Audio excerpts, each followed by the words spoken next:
Hi, welcome everyone. Unstoppable Her, finally here.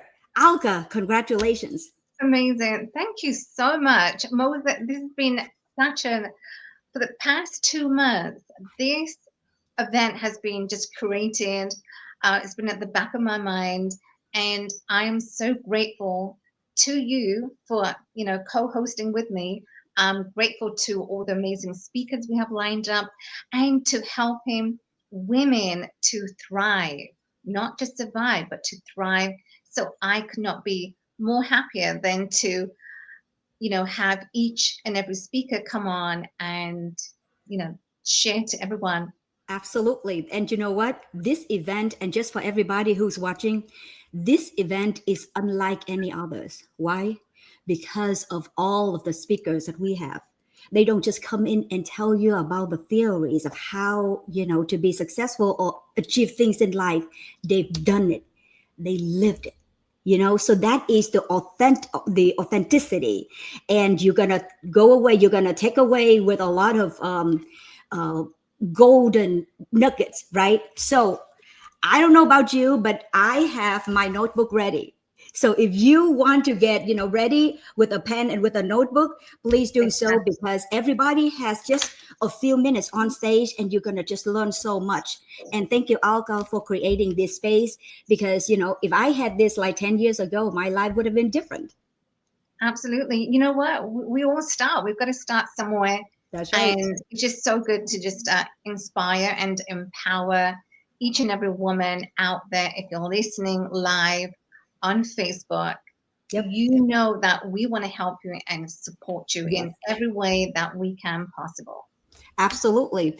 And, give me like, I know that you are here, Alka, and I know that you usually don't want to say so much about yourself, but I would like, for the guests who, so all of you here, you may or may not already know Miss Alka Sharma, right? She is on a mission to help women transform their greatest setbacks into their most powerful comebacks.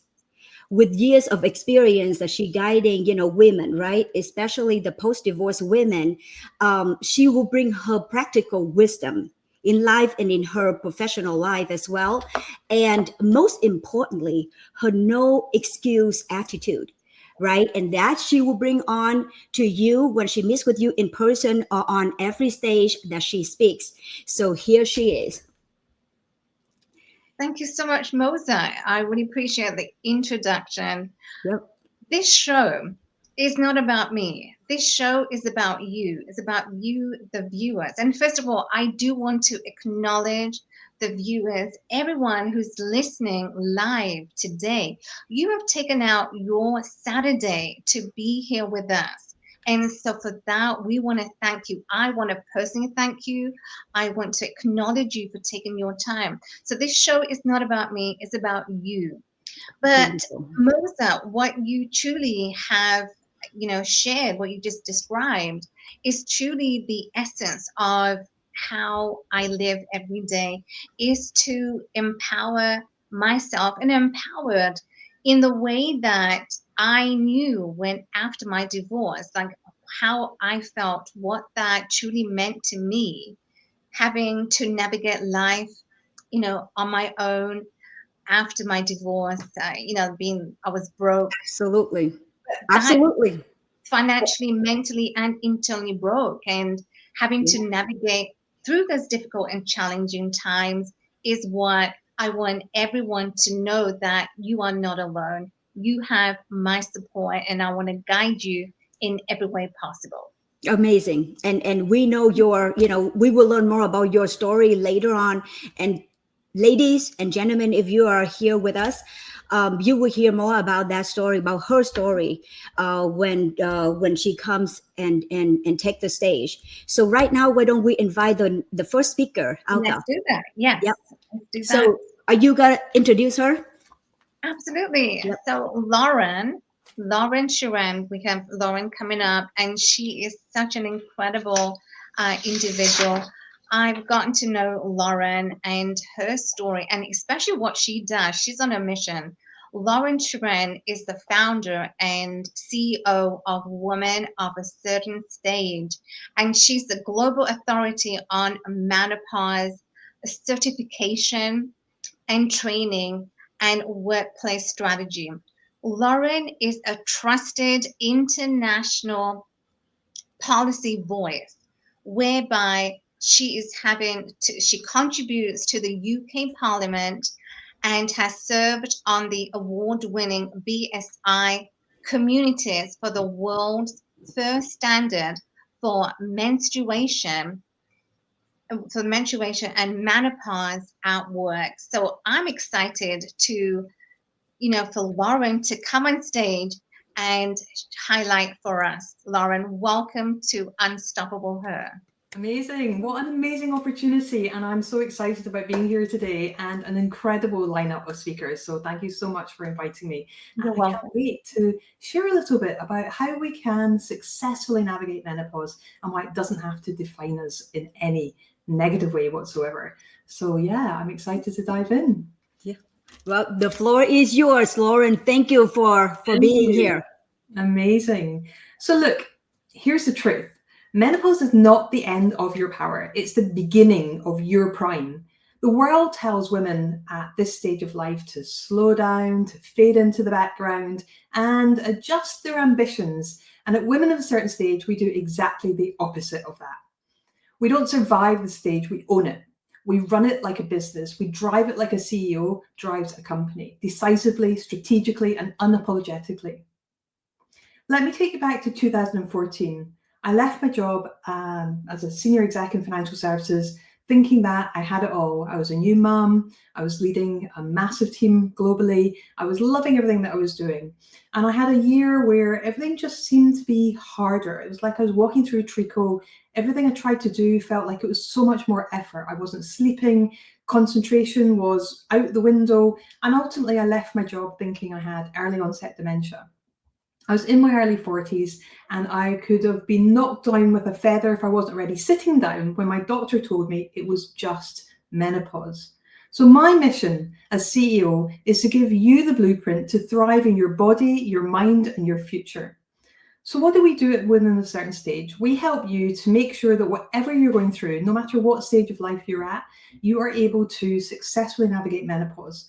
We want to reframe the narrative. We want to acknowledge the reality, right? We know that people have different symptoms, hot flushes, mood shifts, disrupted sleep, brain fog, all of that. They're real.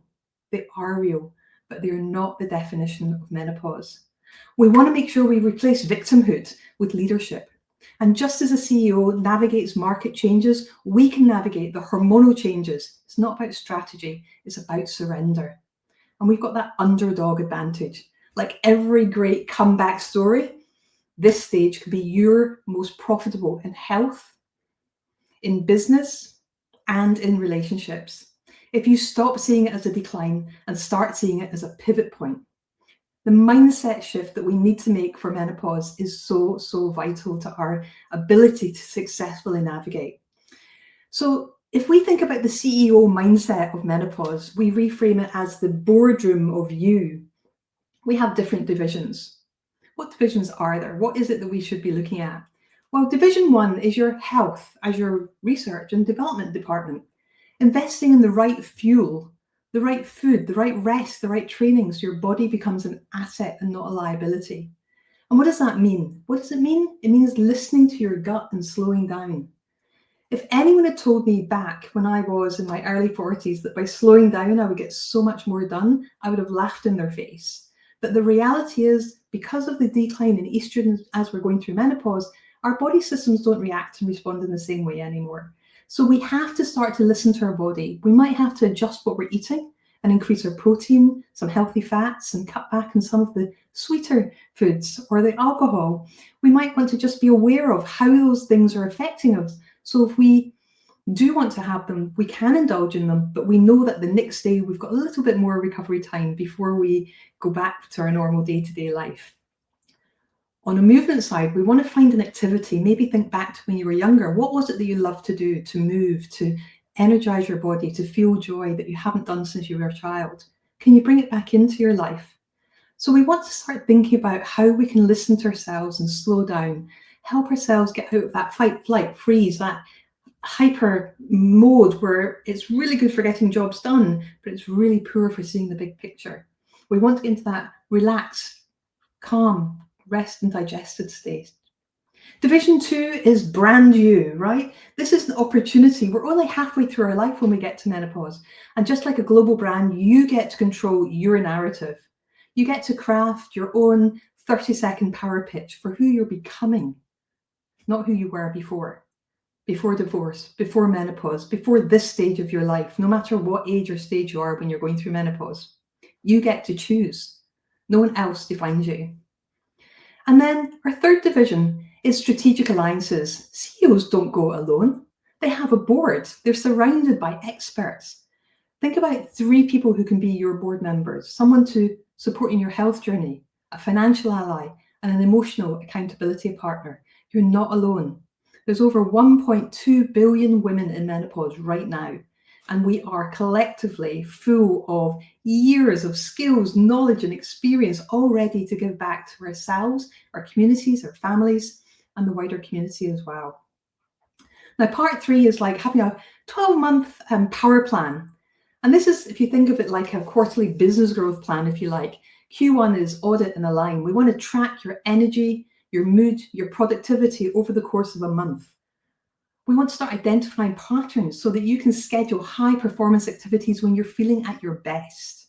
But if you don't pay attention to the detail, you won't start to see these patterns and you won't have that ability. So we want to grasp them, we want to map it out, we want to pay attention to it and really notice when we're at our very, very best.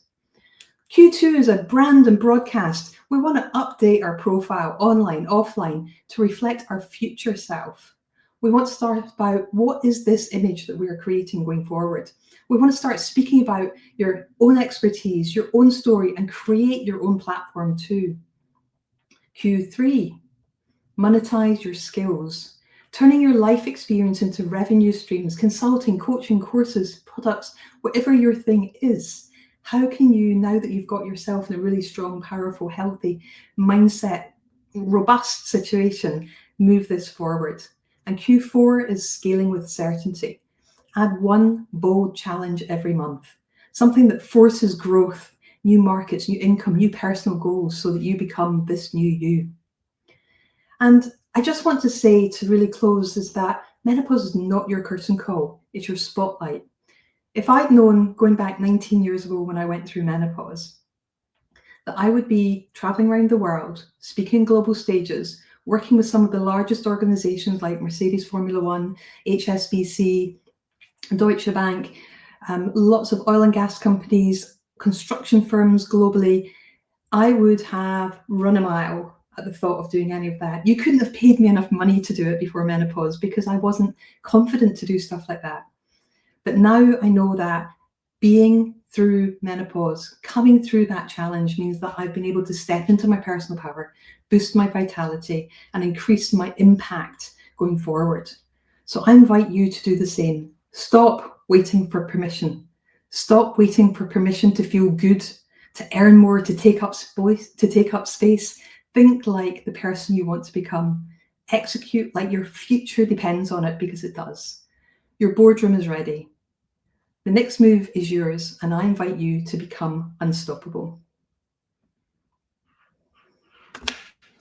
That's amazing, Lauren. That's was amazing, right, Alka? You know what? That was amazing. Right, Absolutely. I am so inspired, Lauren, because, like I'm thinking, as people that I'm going through menopause myself, right? I think, I'm approaching that. And then you always have that, like I'm afraid, I don't know what to, expect. But here you are, right? You say that the first thing is mindset shift. So we have to shift that. And I love your energy. I love your passion. And then you said that don't go through it alone. Like those are the things that is so important, right, Alka? What do you think? And what I love, and Lauren, thank you so much for sharing. Absolutely just incredible. Absolutely. And what I loved was, through menopause, you don't have to go it through alone. And also you got to pivot. You got to pivot and know as to what what do you want to experience? What do you want to do? Like you said, you've been traveling and you are just a phenomenal, a global speaker, speaking around the world. And people want to, bigger companies, Mercedes, HSBC, they want you. So menopause should not stop you from experiencing or doing as to what you want to do. So I think those, for me, Moza, stood out, Lauren. What you shared was, thank you so much, because menopause, like you said, we think we are already at that stage and we don't have to. If we want to do something, how can we do it? But it is possible. You can do it. So take that leap of faith and just do. Go for Because it. life, yeah, exactly, you got to go for it. You got to take those chances sometimes, but menopause should not have to define you as to what you want to do. So thank you for sharing you. with us, Lauren. Appreciate Thank you. Thank you. Well, that was amazing. So that was our first speaker, ladies Yes. and gentlemen. Isn't it so wonderful? And we just get started. So Exactly. the That's next powerful right speaker, there. that's so powerful. And now we have the next speaker, Alka. The next And one yes. is So a it Yep. was Sabrina. It Yep. was Sabrina, but she just messaged me. So she's experiencing slight technical difficulties. She was on another device, but she's experiencing difficulties on that. Okay. So why don't we transition? And the next speaker is Anya. Okay. So Anya, would you like to introduce her, or would you like me to introduce her? Yeah, go ahead. You can introduce Anya. Okay. So Anya, I am excited to meet her because I haven't met her yet, right? Right. So Yeah. Mhm. so just like you, ladies and gentlemen, I can't wait to hear from her. She has 14, 14 years ago, this is her story. 14 years ago, she was lost, addicted, broke, and stuck in an emotionally abusive marriage. After discovering the destiny blueprint and say yes to deep spiritual work, she broke free and she moved across the continents and rebuilt her life from the ground up. So now living her dream in the Dominican Republic. Wow, that sounds amazing. Anya helps ambitious women, mothers, and spiritual seekers unlock their energy blueprints, right? And her mission, this is, I think, important for us to know that her mission is to guide women out of survival mode and into abundance and divine alignment. That sounds beautiful. So Yes. if you are ready, she is here and she's going to share with us the energetics of love and relationships. Hi, Anya. Hi there, Hello, Anya. hello, ladies. I'm so happy to be here. So happy to see you. Amazing. Thank you for being here with us. It's my pleasure. It's my pleasure. I'm excited.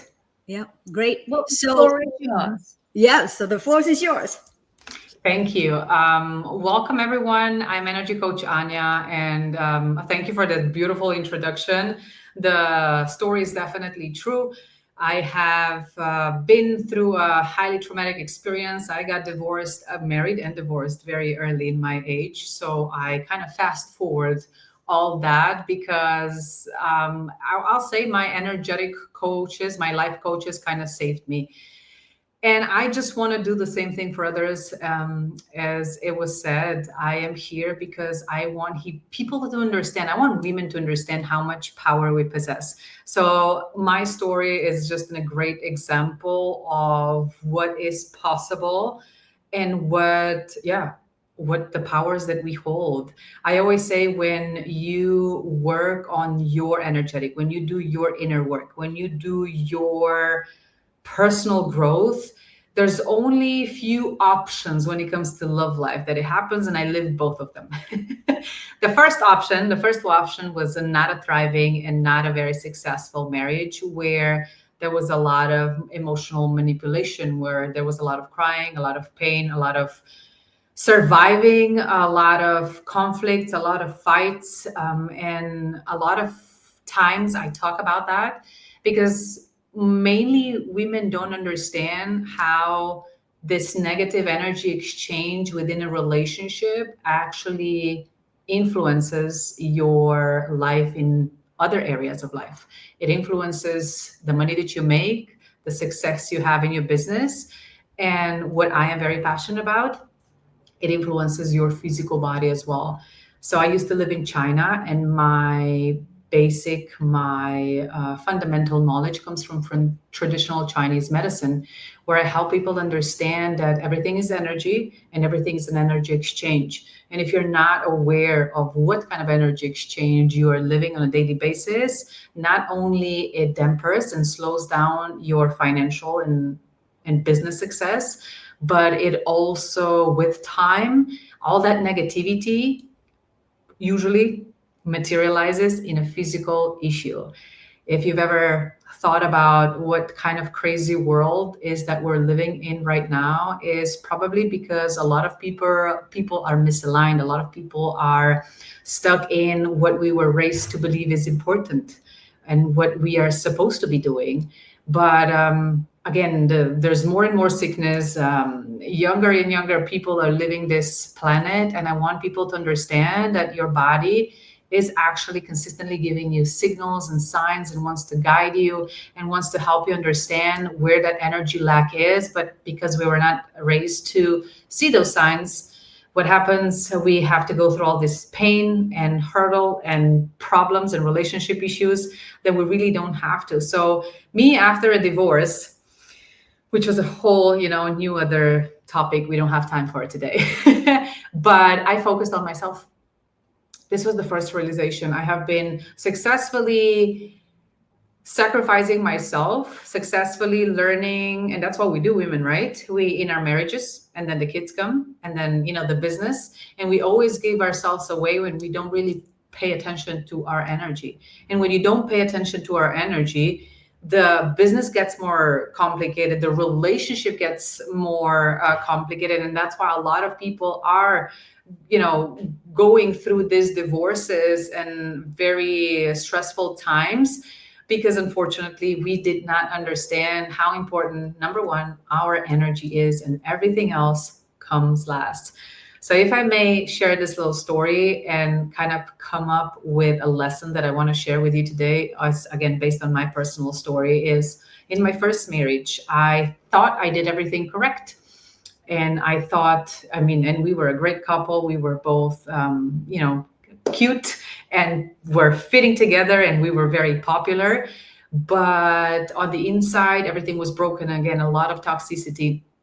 It's at that time when I realized that I have to prioritize myself. And we don't prioritize ourselves, especially women. We don't know how to prioritize ourselves. Then we have kids, and we want to be successful, we want to do things. And when we do not, again, pay attention to how this different energy exchange happen, so different areas of our life suffer. So when I learned how to prioritize myself, unfortunately, I was not able to inspire or elevate my ex to the point where he would follow, and we would have created a different kind of dynamic. So I always say, when a woman is a little bit stuck, when you learn properly prioritize, not selfishly, not from, I'll say, superficial aspects of life, but trauma, inner work, energies, emotional processing, regulating nervous system, learning how to rewire your subconscious. That's where shifts happen. When you come into the world with more positivity, with more peace, with more happiness, with more love, with more light, men follow. And if they don't follow, it's because they were never meant to be yours. So I lived that first version of somebody who was never meant to be mine, and we grew apart, understanding that we have completely different values and how I want to raise my kids. So I got divorced, and I was a 23-year divorcee. So who would want to ever marry me, right? But now I have been in an amazing marriage with my husband for the past 10 years. We have 2 kids, and what's the best part of it? not only our relationship and our marriage is improving every year, including intimacy, it's a big part of it, but also our physical body, our health, and our business is consistently growing. We do run multiple businesses here in Punta Cana, but my passion always it's in the coaching area where I help people understand all these connections so that again you can leverage it and you can elevate everything. But the moral of this story is that when I met my husband, which was again 10 years ago, I already knew how to prioritize myself. So when we started dating, I still knew what are the things that are important for me. I still knew I had to, have my energy session. I need to be loyal to my routines and things that make me me. And he always knew that he was the second because I am my first for myself and he is the second. So there were specific boundaries established when we got together.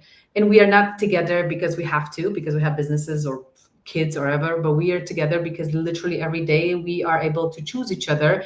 And when you have this positive energy exchange, and especially as a woman, there's magic. I always say with my clients, when you turn yourself into a muse, you can be a muse, then everything follows. It's this magical attraction of creating the reality that you want. So it's not just, the superficial of, we have the house, we're supposed to do this, we've been together for so long, and let's just keep on doing it. But the most important is when you raise your frequency, the people that you love around raise your frequency. If you are shifting in your life and changing relationship in the only way that you can, I will say, influence a different kind of relationship or a different kind of connection, a higher quality relationship, it starts with you. When you prioritize yourself properly, again, let me put a disclaimer that does not mean just weekly nail appointments and massages and girl dates, but really working on how to overcome my generational curses and my inner trauma and my childhood trauma and my shadow work and all these fancy words that you see. But basically, the negativity, the doubts, the insecurities, the overthinking, the fears, the limiting beliefs. When you do your work, your energy becomes more magnetizing. And especially in this relationship with, between a woman and a man, men follow because they fall in love with that energy and they want to be around that energy.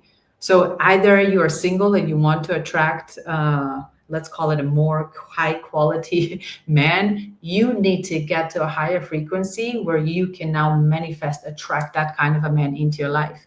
If you are in a relationship that you want to work on and improve, you need to start with yourself. A lot of times I hear, well, he doesn't want to do anything.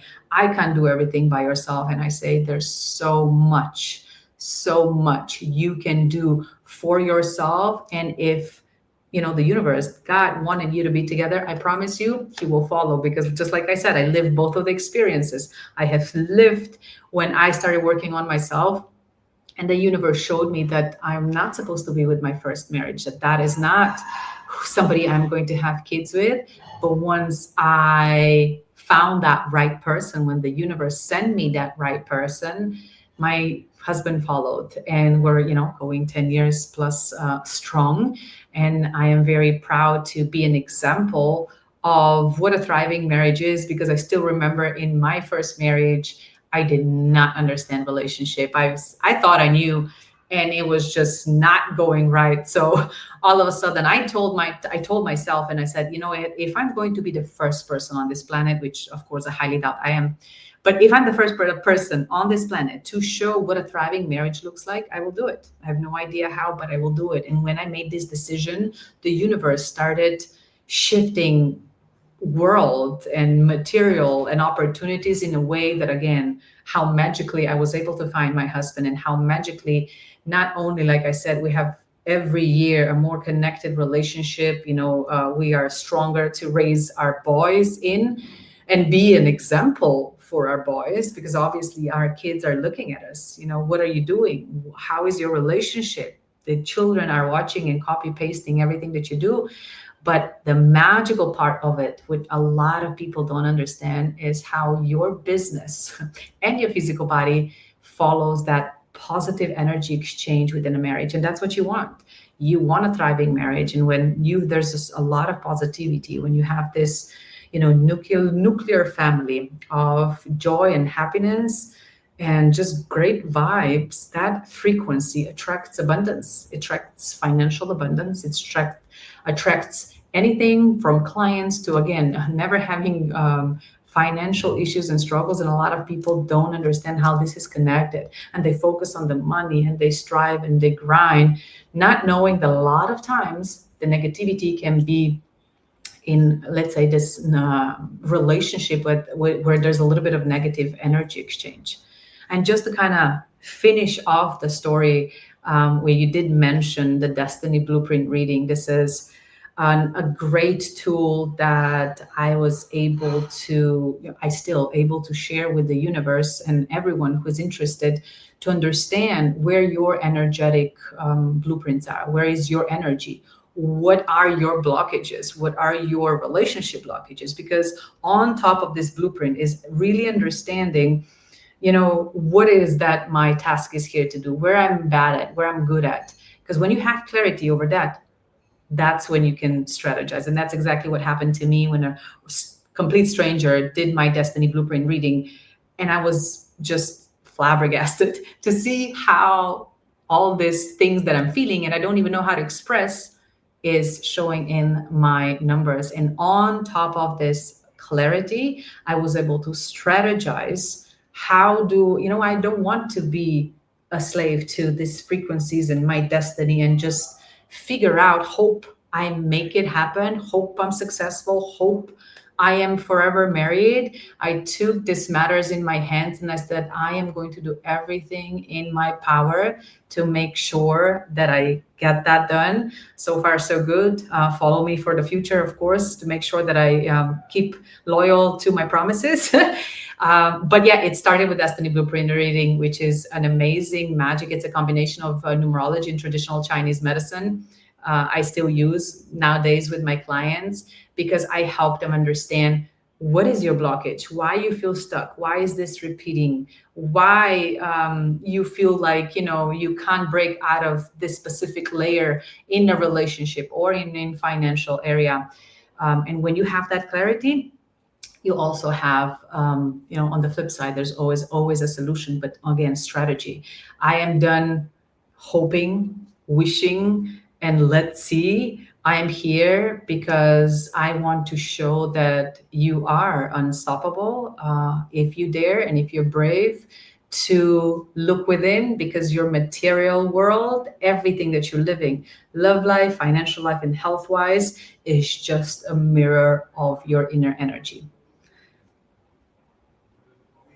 Anya, thank you so much for sharing such amazing, golden nuggets. Right, Moza? Yes, absolutely. And I'm so relieved, Anya, that your story is a happy ending story, right? And It is. congratulations on your happiness. And what I've learned, Alka, and you can just, tell me if this is your takeaway as well, that the energy, and the energy starts with when you decide and know how to prioritize yourself. What do you think, Alka? Absolutely, that's absolutely true. And there was a time in my life I wasn't prioritizing the the energy. I wasn't prioritizing myself, like Anna mentioned, because when we don't prioritize ourselves, and I always say, well, I want, if it was money, finances, I would always say, well, how come I'm not having this or having that? And when Anya just shared that with us, that it's all about the energy. How are we as individuals, what's that energy that we portray, right? And if that's the negative energy, you're always like complaining, for example, you're always like in that mood that puts other people off, well, then you're not going to be successful. So this is what I got from Anya, and that is so true, because if we don't do that, then we're just not going to have as to what we're seeking. I love it. Love both of your takeaways. Brilliant. Well, Was thank fun, you right? very much. Well, thank Thank you. you. Thank So, you. you're Yeah, thanks, welcome. Anya. So ladies and gentlemen, I hope that you got something that you feel inspired, right? We just Yeah. got through two, and trust me, like we have amazing speakers that if you just join us, you will see that the next speaker is gonna blow your mind. I mean, I don't know her personally, but I'm reading to you. I'm gonna share with you what I've learned about her. Her name is April Porter. She is an award-winning entrepreneur, attorney, and a founder of Ask April Porter, celebrated for her mission to help women reclaim their sanity, wealth, and gratitude. I love sanity, Alka, right? I, I thought that is so cute.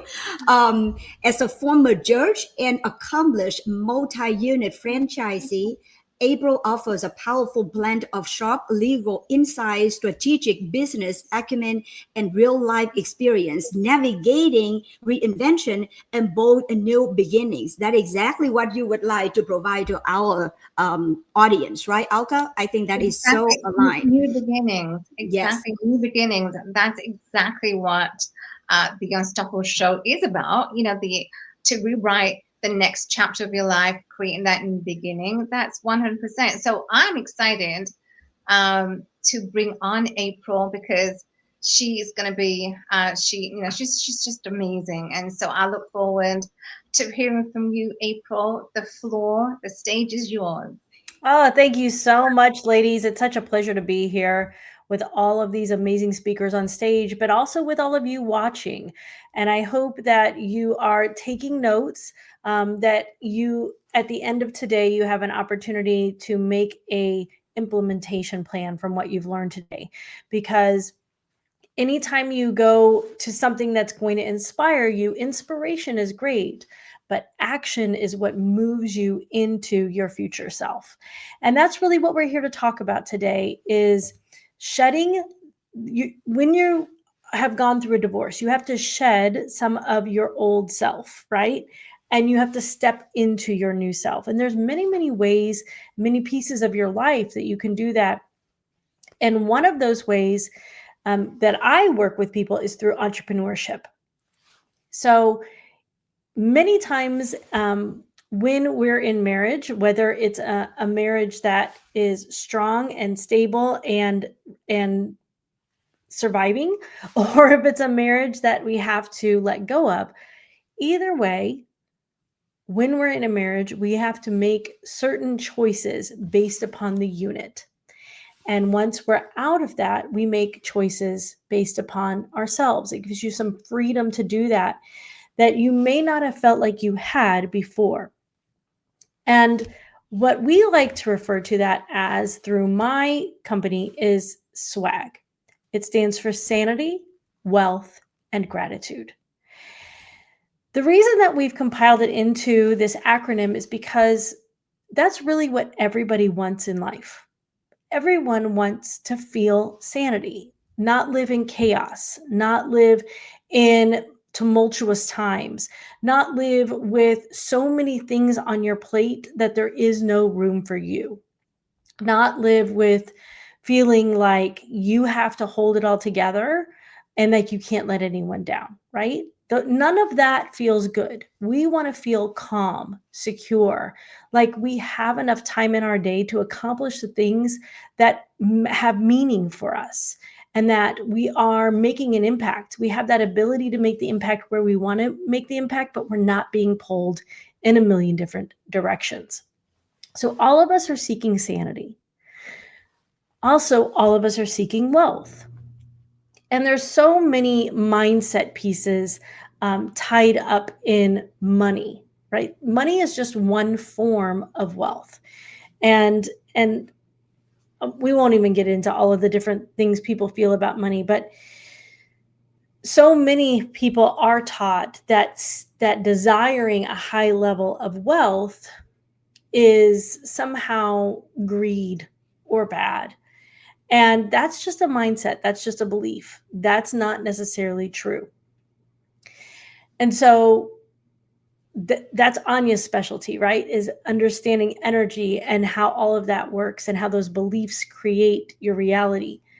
But as we sit here today, I just want to talk to you about creating wealth in your life, both monetary, but also wealth of relationships, wealth of your personal health. Wealth is generally the thing that we sacrifice for sanity. We sacrifice our health in order to try to feel sane. You get home from work after a long day and you think about working out, but you're just so tired and there's just been so much going on and you just want to sit and you just want to have a moment of peace. And so we don't work out. On the flip side, we often sacrifice our sanity for wealth. During the workday, we're chasing that paycheck. We're stressing out over everything that we have to do. Maybe we're working 2 jobs because we're trying to earn that money.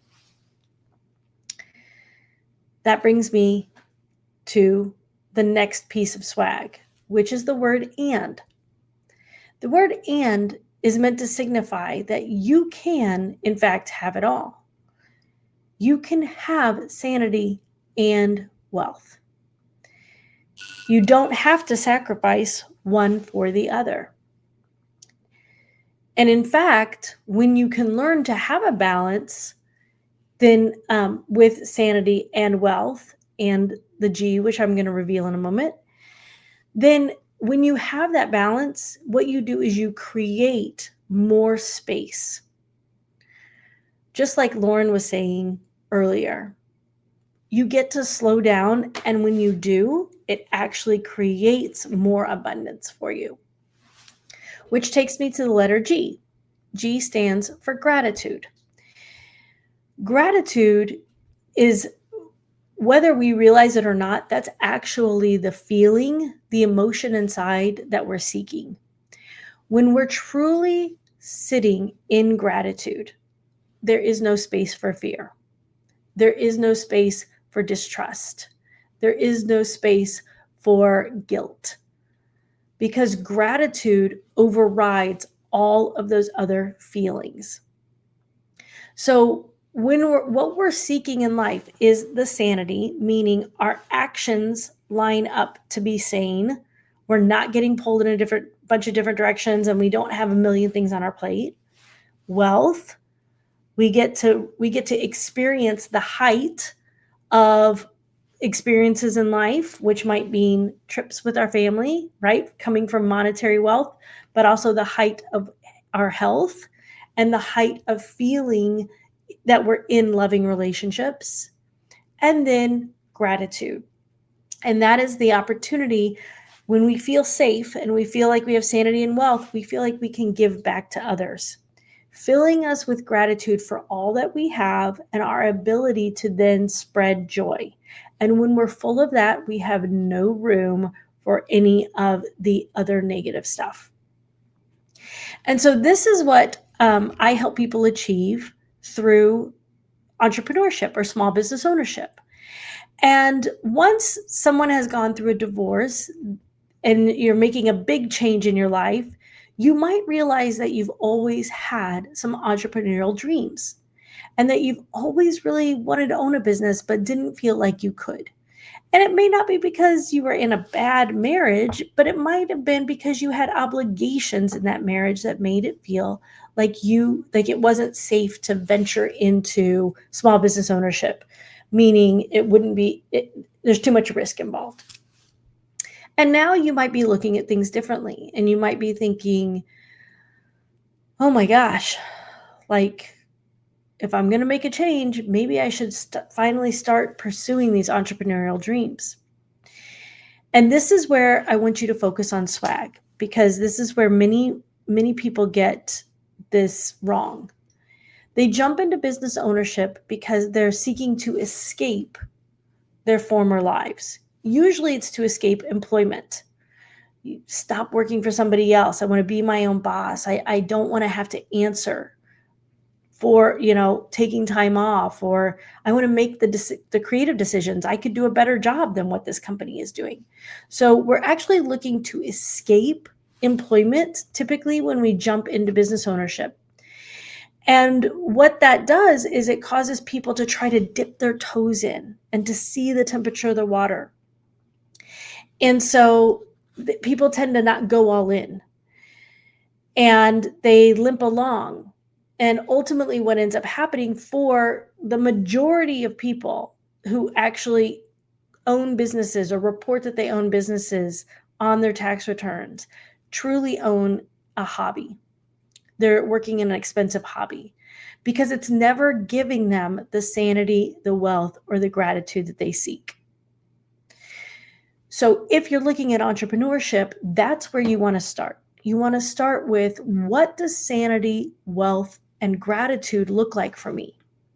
What does my work week look like? How many hours am I working? How many days a week am I working? What time does the business open and close? Right? Because if you own a storefront and a team member doesn't show up, you have to go in and cover that. So if you're open 7 days a week from 5 a.m. in the morning until 10 p.m. at night, and you're short-staffed, then you're going to be the one working all those hours. So you want to think about that sanity before jumping in. You want to think about wealth. How much wealth do I want this business to give me? If I want my business to truly provide a lifestyle, then that may determine that, selling t-shirts one at a time isn't going to get me to that level of wealth. And so you'll have to make some decisions about what type of business to get into based upon what does the wealth look like. And then finally, what does the gratitude piece look like? How do you want to make an impact? And can you make a bigger impact by, being in the business, creating the product and serving the customers directly? Or could you actually make a better impact if you grew a business so that you employed 25 people across 4 locations and you were helping a much wider, bigger community of people, but you were the boss, so you wouldn't actually be delivering the product or service to the customers? It's a new way of thinking about it, because typically when we jump into business ownership, we are pursuing a passion. When I became a franchisee for kickboxing gyms, it's because I had previously taught dance and taught fitness, and I loved kickboxing. And I love training people. I love educating people in any topic in order to help them reach their full potential. And so I knew that it would be fun, and I knew that that would be fulfilling. And it was. But if I had stayed as a trainer training individual customers in that business, then I would have only been making an impact on a few hundred people a year. So instead, I started hiring, and I trained other people to do that. And I opened 4 locations in less than 3 years. That's how I became one of St. Louis's 50 fastest growing companies 3 years in a row. But we were making a huge impact. And then I had to ask myself, okay, now what's my next level of swag? And then design a company to take the next level of swag and diversify into multiple companies so that I can make a bigger impact in the areas that mean the most to me. And I have a lot of passions. That's why I've had such a varied career. And I'm sure many of you do too. And so now I'm involved in multiple different companies that are addressing those different passions, but I don't have to be involved in the day-to-day, because I get to contribute through my superpower, which is strategy, and the team of those companies can execute. And I'm still influencing and making that impact. But I have a lot more sanity and a lot more wealth by having designed my life around swag. So your takeaway from this today is to sit down, get a glass of wine if you like, a quiet space, and give yourself time to really calm your nervous system and dream about your swag. Write down sanity, write down wealth, write down gratitude, and write down that and as well. I want you to think about, what does sanity mean to you? If your life was complete sanity, what would it look like? What time would you get up in the morning? Would you have a morning routine? What would you do with your day? What would you do with your kids? All of these things, write that down. The same thing for wealth, and you can think of that in monetary terms or beyond. And then finally, in gratitude, what emotions would you release if you were living in gratitude? How would you feel? How would you be making that impact? What are the other lives that would be changed through what you could do if you fully lean into your purpose here while you're on earth? And then I want you to take that and I want you to think for a moment about why you haven't achieved that. Meaning, what are you sacrificing? Are you sacrificing sanity for wealth? Are you sacrificing wealth for gratitude? What are you sacrificing for the other? And then make that decision that you will no longer sacrifice, and that you are worthy to have all of swag all of the time. So That's amazing, April. Well, thank you very much. So, what I gather is that no negativity, right? That's what I learned, right? So, no negativity, because now, if you have that attitude, then post divorce may be a great time for you to start your own business, right? And I think that is my and I'm sure that your message and what you just share resonate with a lot of people. I think so many people really dream for a long time about owning a business before jumping into that. Yep. And it's scary, right? So it's a big risk. If you focus on the swag, then that helps you get over the fear, right? It helps you keep going when things get hard. Yep. And if you need to figure out, well, what business would I open then? I kind of wanted to open a business, but I did think I would just maybe use my Cricut machine and sell t-shirts. And there's nothing wrong with that. Occasionally somebody starts that way and they build a huge apparel empire. But there's a faster method for most people. And so if that's something that you just don't know what type of business then would take you there the fastest, feel free to reach out to me, and I'm happy to have a discovery session with you to help you figure that out. Absolutely. And I could see that, you said that you love to train people, right?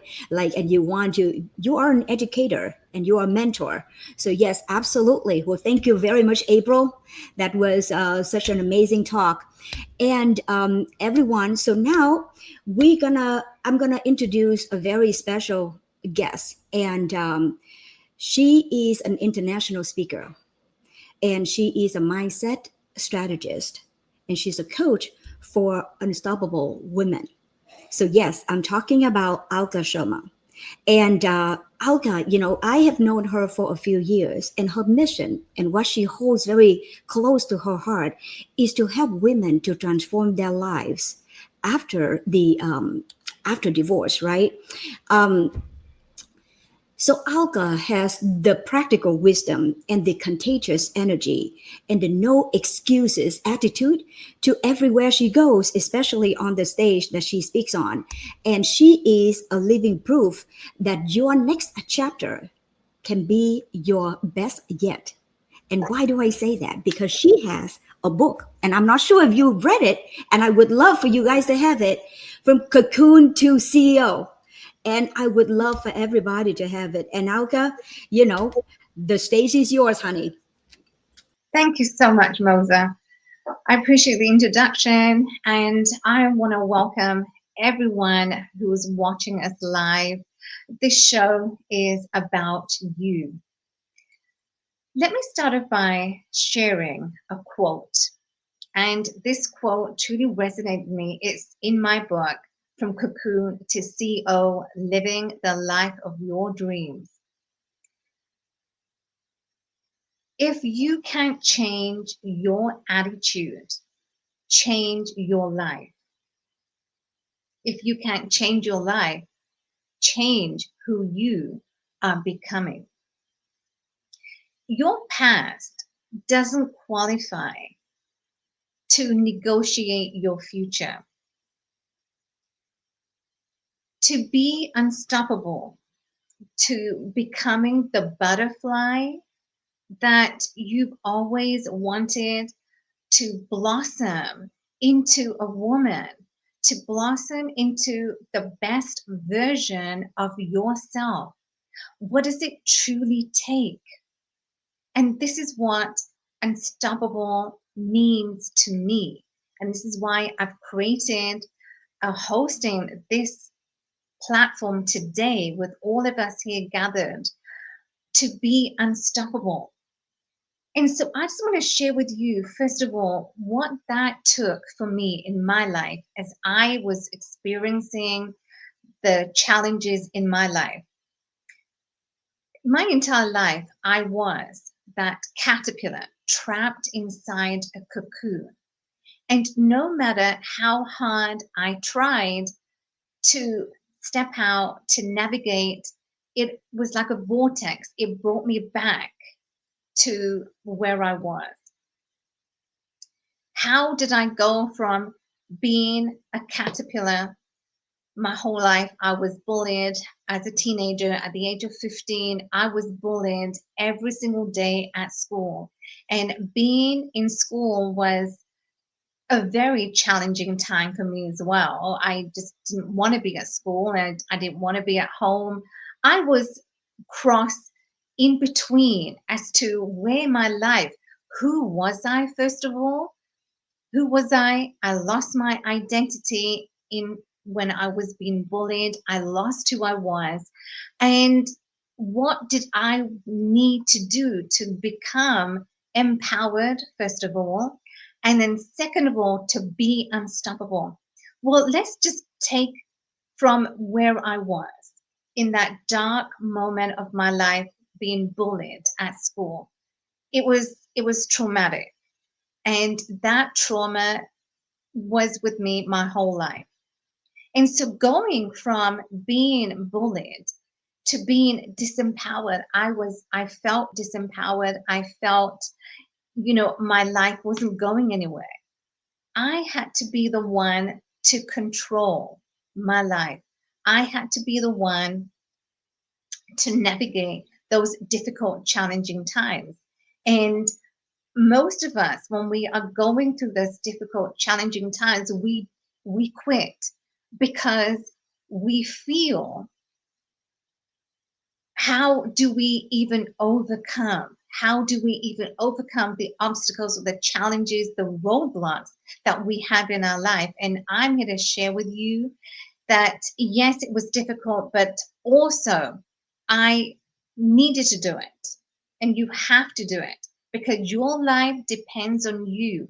Your life and the narrative that you and the chapters that you are rewriting today at the Unstoppable Her event is because you are meant. You are here with us because you are meant to live the life that you've always wanted.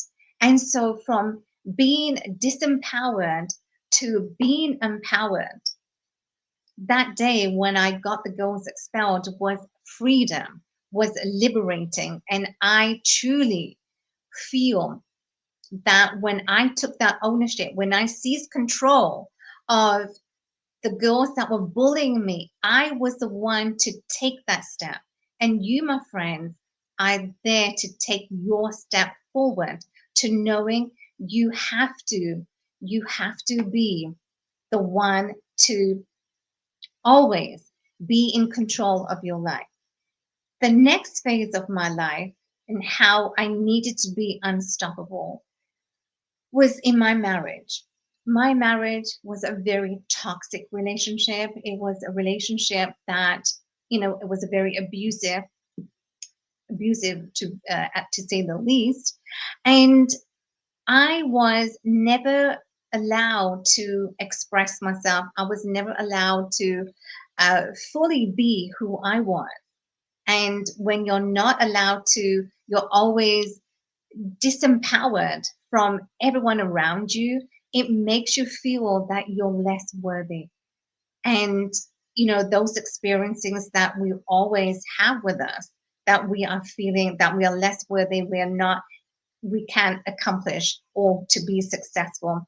I totally understand where most women do feel that way. And so what are the steps that I took to navigate my life going forward? I had to step out, to step away from that relationship. I had to break free. And when you do break free from that moment, in that relationship, or with that individual, it truly liberates you to know that you are on that road to success. You are unstoppable and you are navigating your life in the best way possible. And so, what I want to share with you, as your past does not navigate or does not dictate your future, you are the one who dictates your future. You are the one who needs to be the one and say, I am worthy of so much more. I am worthy of success. I am worthy of experiences that have led me to where I am today. And so your past is the experiences that you always will have. And your past, the experiences that you have gone through in your present time, in your future as well, is who you are meant to be, is who is shaping you to become the butterfly, that gorgeous butterfly that always wanted to fly, that is meant to soar high and fly above the skies. And it's liberating when you experience those moments. And I can honestly say, if I didn't go through that experience, didn't go through that divorce or being bullied, I would not be here to share my story. My story is your story, and each and every one of us has a story to share, as through the divorce, the experiences that we have gone through totally shapes us. And the lessons, the takeaways from being shattered to becoming who I am today, being shattered from the divorce, it was another trauma of my life, very traumatic. And yet I had to be the one to rebuild my identity. When I lost my identity in the marriage, I had to rebuild, had to start all over. After my marriage, I was broke financially, mentally, and internally broke. And to experience and to go through that difficult time wasn't easy, but was one that was necessary. And so I'm going to share with you that it is necessary for you to rebuild your identity, reclaim back your power, and to rebuild the authority that you hold in yourself, in your life, as you rewrite this next chapter of your life. And I'm truly excited to share with you and welcome each and every one who is ready to rewrite the next chapter, who is ready to jump in and say, enough is enough. I'm ready to take back control. I'm ready to dominate, because domination is what you are about, my friends, because you are worthy and you are successful in every endeavor that you lay your hands. So I'm excited for each and every one. Thank you for tuning in with us today.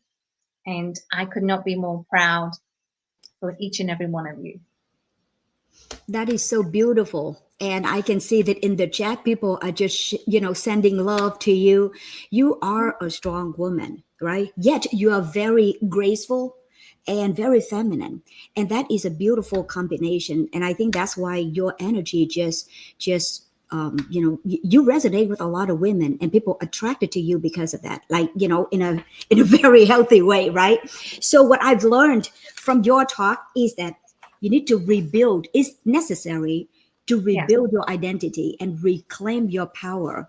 So if I was a woman who just, going through the divorce right now and I don't know what to do, how do they get a hold of you? How can they reach out to you?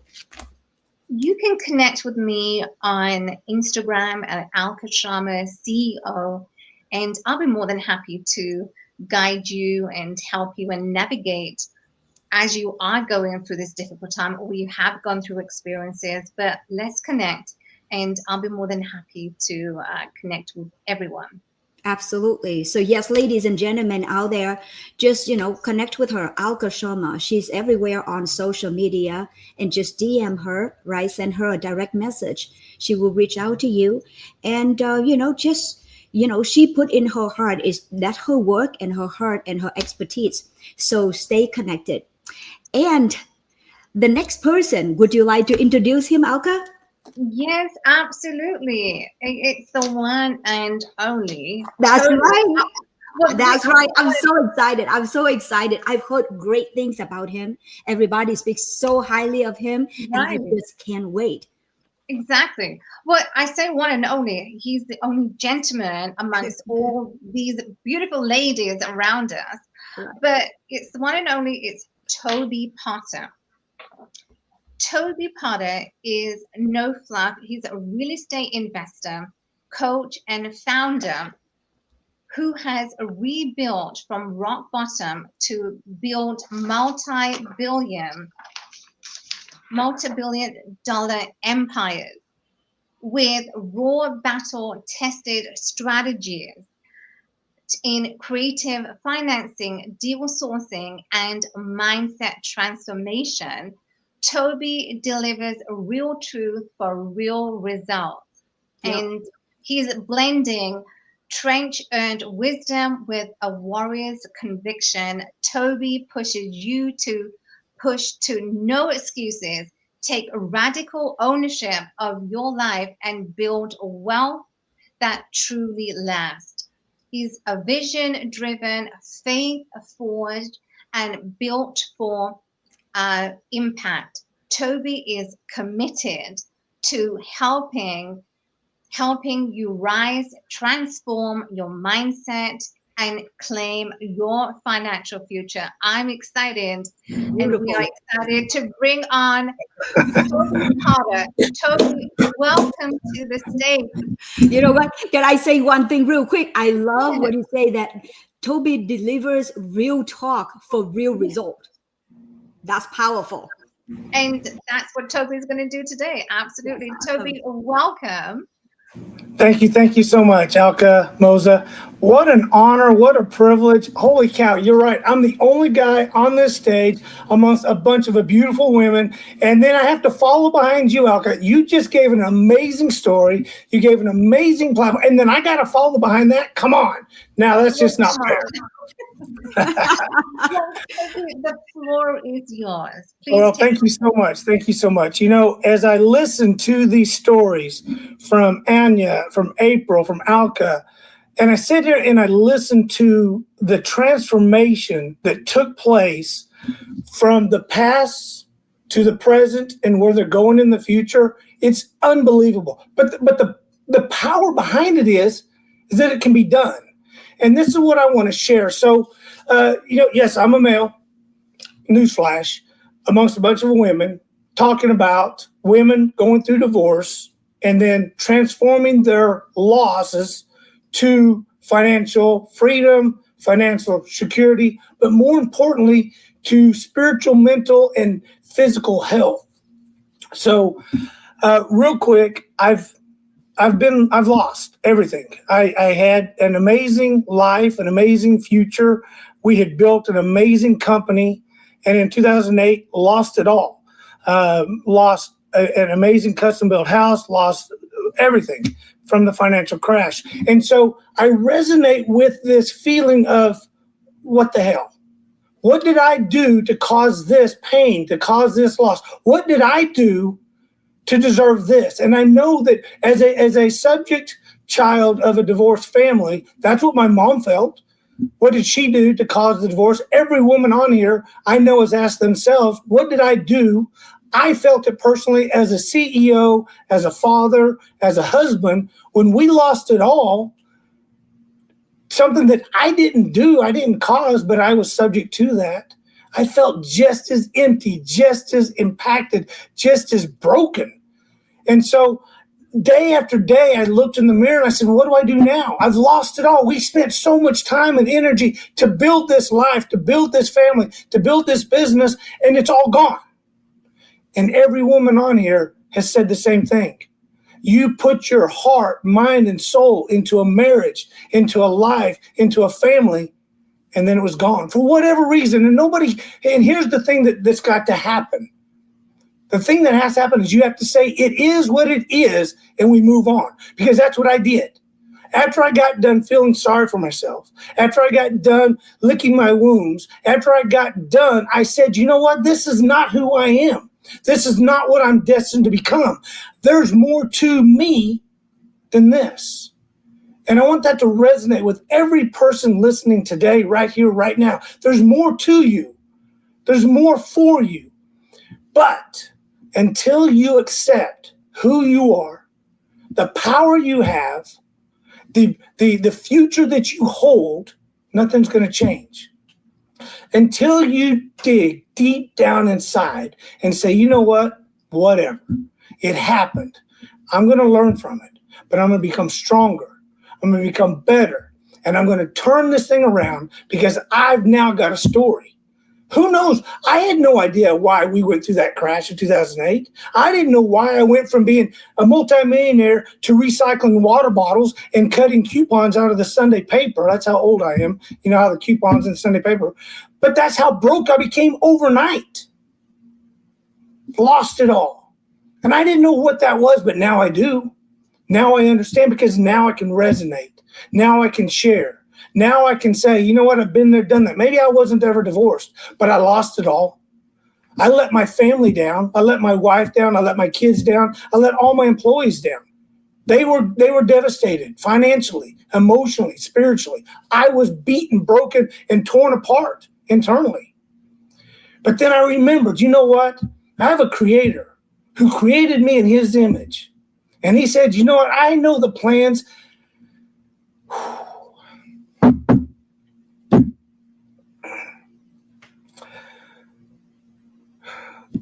I know the plans I have for you.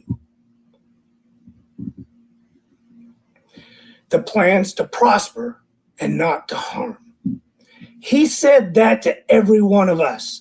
That is in the Bible. It's in the scripture. It's his written word. Therefore, it should resonate with every one of us. That he built us in his image. He put into us a fire of aspiration, of glory that we all need to grab a hold of and transform our lives. And when we accept that and understand that we have that much power, we have that much authority and that much ability, once we accept that, then the next thing is to start believing it, start living it, and start transforming. And when I remembered that, instantly, all that pain, all that hurt, all that sorrow went away. The minute I realized that, you know what, God put me here for a reason. He didn't take things away. He moved me to the next chapter. He didn't annihilate my life for just because he didn't have nothing to do that day. He put me in the next chapter of my life and said, now start all over. And show this world how great you are. How great you are. And so I did. And we rebuilt. And today I share that message because every person, doesn't matter, divorcee, businessman, male, female, it doesn't matter. Everybody has gotten knocked down. Every person has a loss, family member losses. We just had a very close friend lose her husband just a few days ago. And it is life. Life will knock you down. But the difference is, are you willing to get back up? Are you ready to get back up and make a difference? And if you are, then you have to start with number one, that is you. Every woman, Anna, April, Alka, they all said the same thing.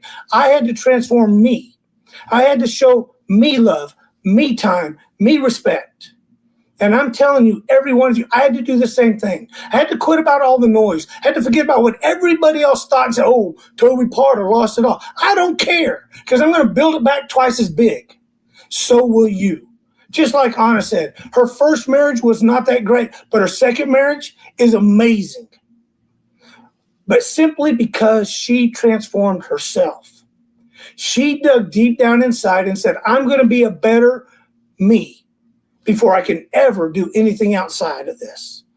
To be a better person, to be a better spouse, to be a better business owner, to be a better anything, you have to start with the internal acceptance of who you are and what you can become and how you can transform you. And when you transform you, mind, spirit, body, first and foremost, then everything around you starts transforming with you. So I challenge you. Every one of these ladies that talked before me said the same thing. You have to find a quiet place. You have to find a quiet time. But you have to give yourself the right to be you. You have to give yourself the right to believe in you and know you are entitled. And it's the only time I ever use that word entitlement. You are entitled to an amazing life. You are entitled to everything you've ever dreamed of. And then now, once you accept that, go get it. But you got to start every day with you. And in my book, The Unshakable Self, and all the books that we do, I say, if you don't give yourself the first hour of every day, you're setting yourself up for failure. If you do not give yourself the first hour of every day, you're setting yourself up for failure, because you must get grounded spiritually, mentally, and physically. Establish a deep, deep relationship with God. Establish a deep, deep understanding of you.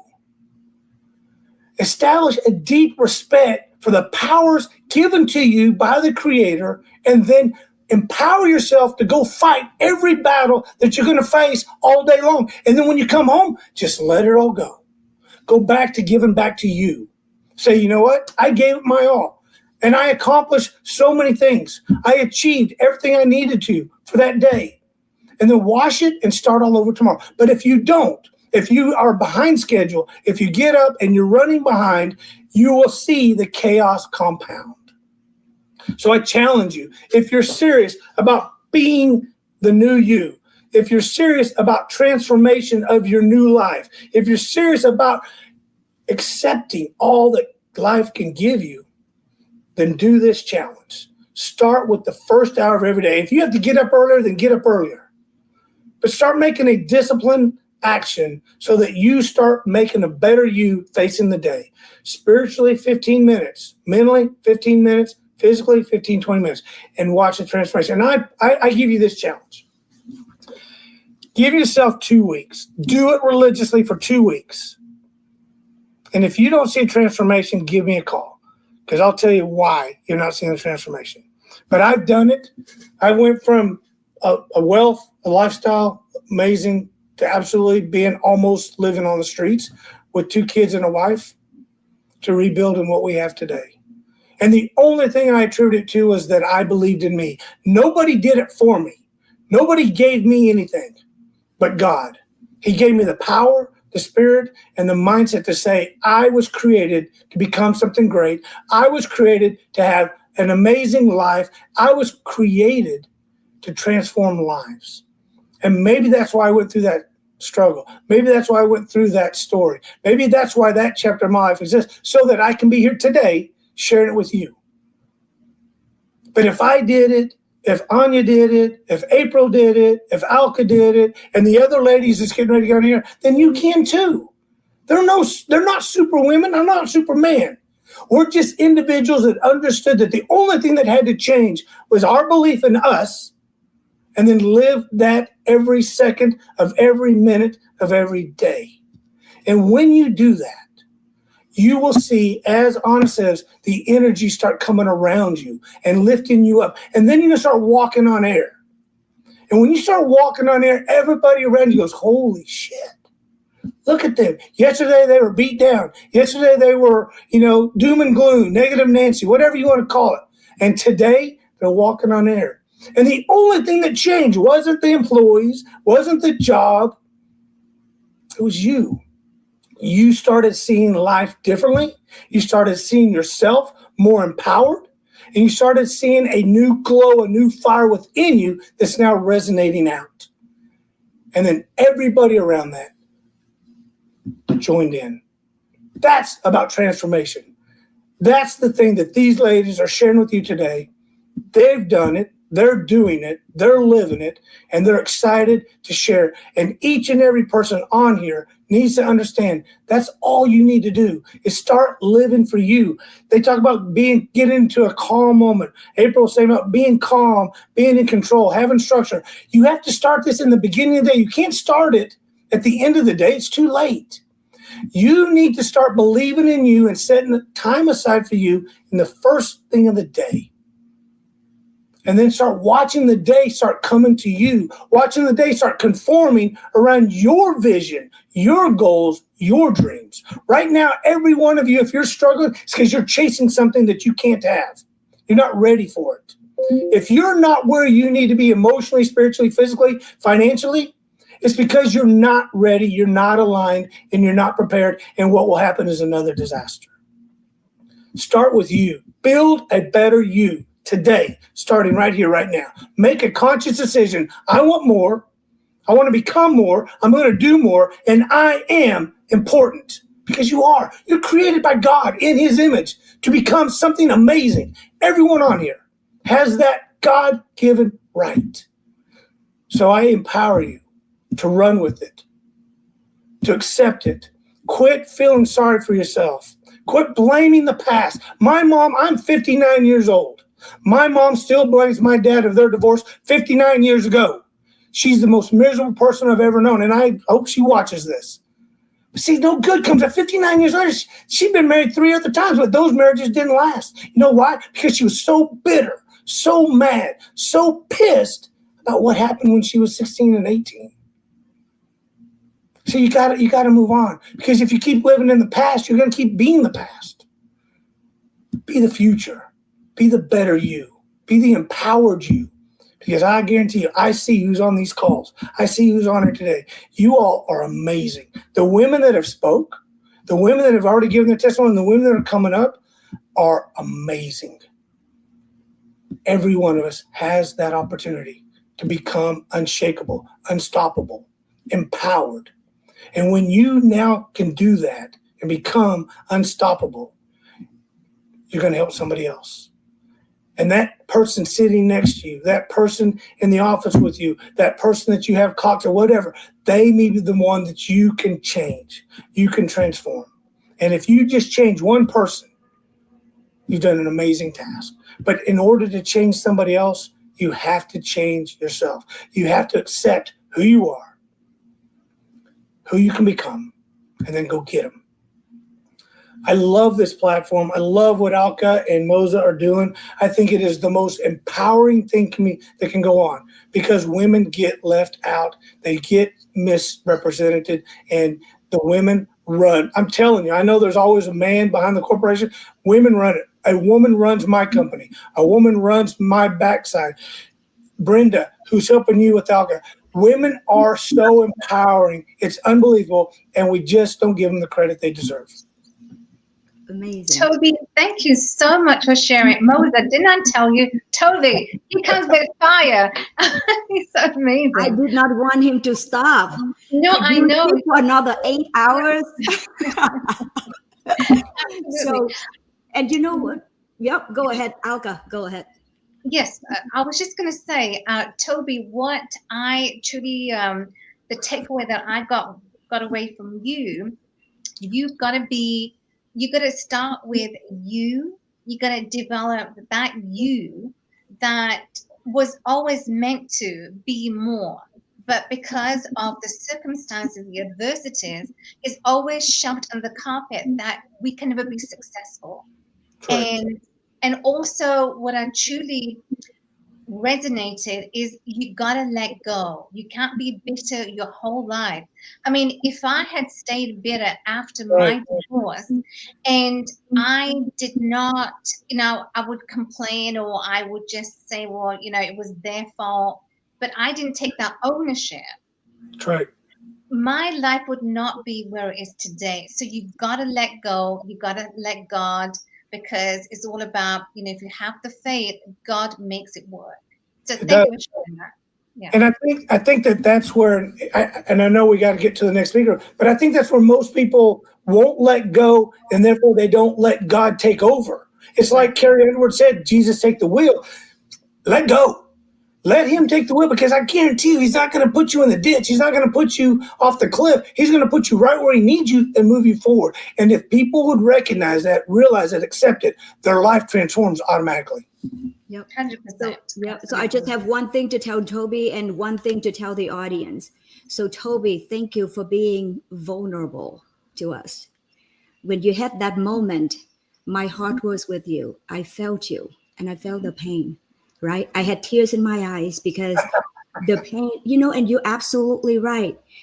Everybody, men or women, we put the heart, your mind, and your soul into the marriage, into your life, into your future, and all of a sudden it's shattered, right? It affected everybody. Now, women, if we are going through that stage, and we know that the man that you are planning for everything, going through the same pain that you experience, then maybe, we're going to be a little bit more treat the divorce a little bit more graceful, right? And then what you said is that what I gather, my takeaway, Alka, is that everything starts with one decision. You are one decision away from your next successful chapter. And number one, you got to know that you have the power. You do have the power. You claim that. And secondly, you need to accept that you are entitled for happiness. You can have this. You can have this. And then I love your challenge. So everybody, you're going to do this. I'm going to do the challenge, right? And if it doesn't work, I'm going to text you. I'm going to say, Toby, what is it that I'm missing? I promise you this, and everybody listening, you do the challenge and you don't like the results you're getting, you call me. I will coach you for free for the next 2 weeks, and then we'll see how life takes over. Because we do it every day. And Alka, with the group that we have, we do it every day. And it only takes 2 weeks for you to start seeing, holy shit, this really works. So that's what my challenge to you all. Absolutely. So Alka, maybe, introduce people to Toby Potter. So everybody, if you wants to connect with Toby and Alka, make sure that you get in touch back with Alka. Thank you so much, Toby. Yeah, thank you, Toby. Yep. Oh, that was amazing. Didn't I tell you Toby has such an incredible... Every single one, Alka, every single one that you have. I am so proud of you. I'm so happy for you, because you know what? You are surrounded by so wonderful, amazing people. Truly, like I'm so happy for you. So the next one.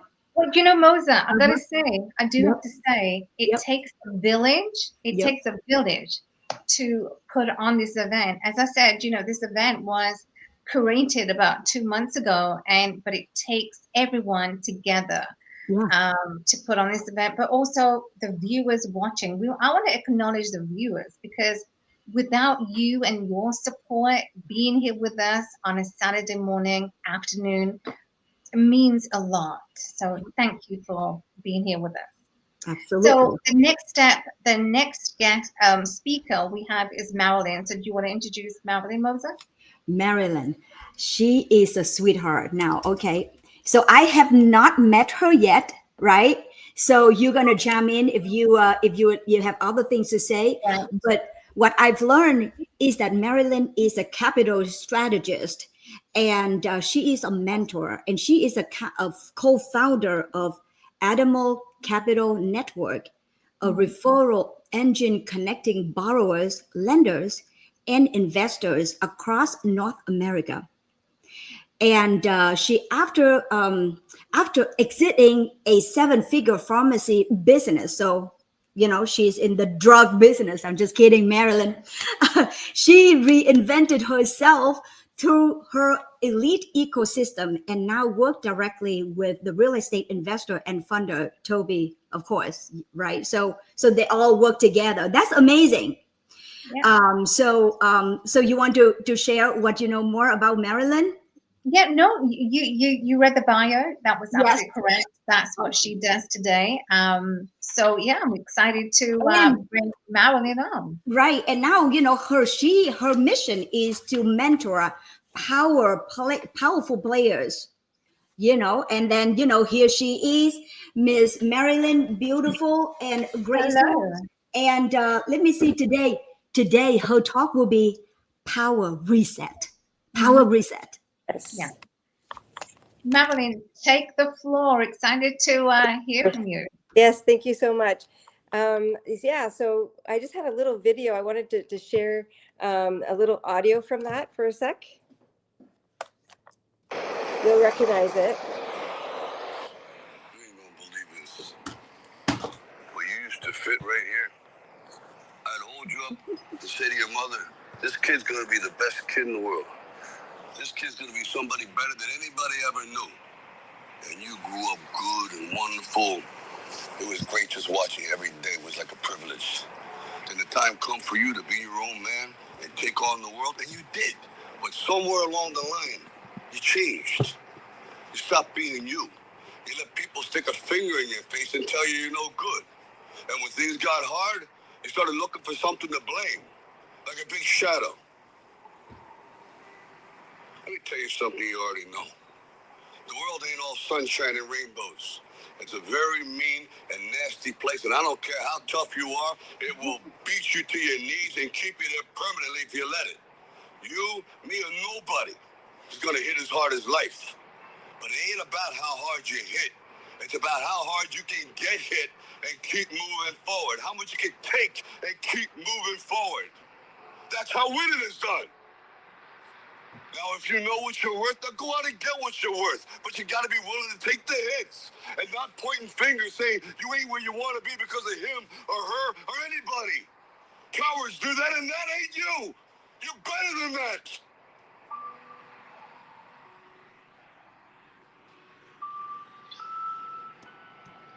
I'm always going to love you no matter what. Thank you for having me. It's such a pleasure to be here. I'm here to talk about a power reset, the right prescription for your next level. You are one decision away from the life you keep imagining. And that decision is about positioning, where you stand, who you stand with, and how you show up. My name is Marilyn Adamo.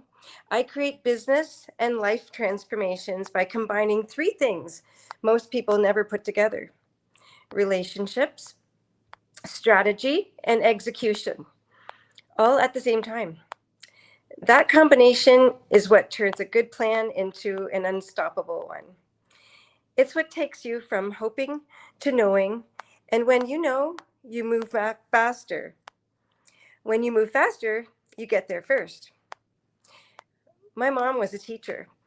She met Dr. Wayne Dyer.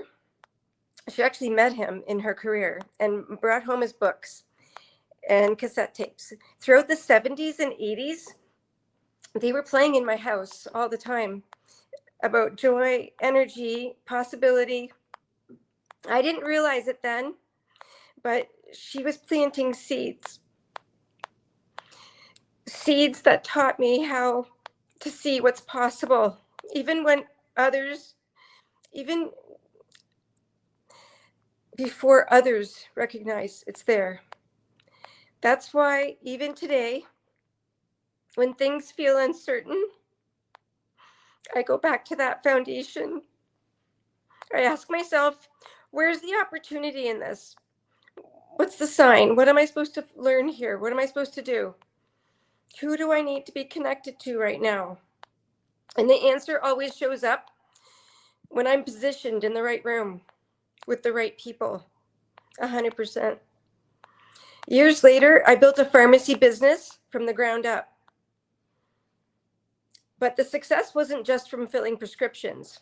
It was from building trust, solving problems, and positioning myself as the go-to for answers. People came to me for more than medication. They came for the prescription that would work for their life.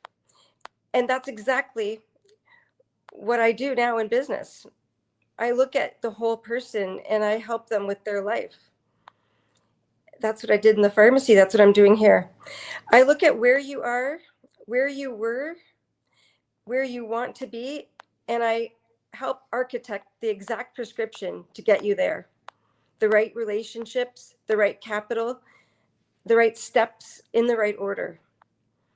For years, I worked harder, thinking that was the answer. The truth, hard work without positioning and the right relationships is just spinning your wheels. When I shifted into intentional positioning, when I stopped saying yes to everything and started saying yes to the right things, everything changed. Doors opened faster, opportunities started finding me, and I stopped chasing. I'd love to know, have you guys ever felt like you're doing everything right, but you're still not getting ahead as fast as you should? That's because speed doesn't come from more effort. It comes from more alignment. Here's what I know. I have the network. I have the connections. I have the capital. And I have the ability to architect and organize a plan that is the right prescription for anybody. When you have the right prescription, you stop guessing. You stop wasting time. You stop feeling like you're on your own. In my world, we take the guesswork out of growth. We replace it with a plan that's precise, measurable, and backed by people who can help you make it happen. One of my biggest weaknesses was thinking I had to do everything by myself. I'm turning that into my biggest strength. Whether you're starting over, changing careers, or scaling what you've already built, you don't have to do it alone. Imagine this. Instead of wondering who to call, you already have an introduction waiting. Instead of worrying if you'll be taken seriously, you walk in with credibility borrowed from the people you're aligned with. Instead of crossing your fingers for the right deal, you're in the conversations before the deal even exists. That's what happens when you're positioned beside the right network. The right prescription is not just about fixing what's broken. It's about unlocking what's possible. Look at where you are now. Look at where you want to be in a year. If the gap between those two places feels overwhelming, that's your sign to move now.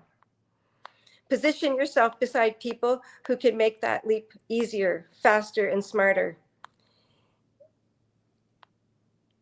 If what I've said today resonates with you, connect with me. Before you leave this room, we'll be here. We're ready.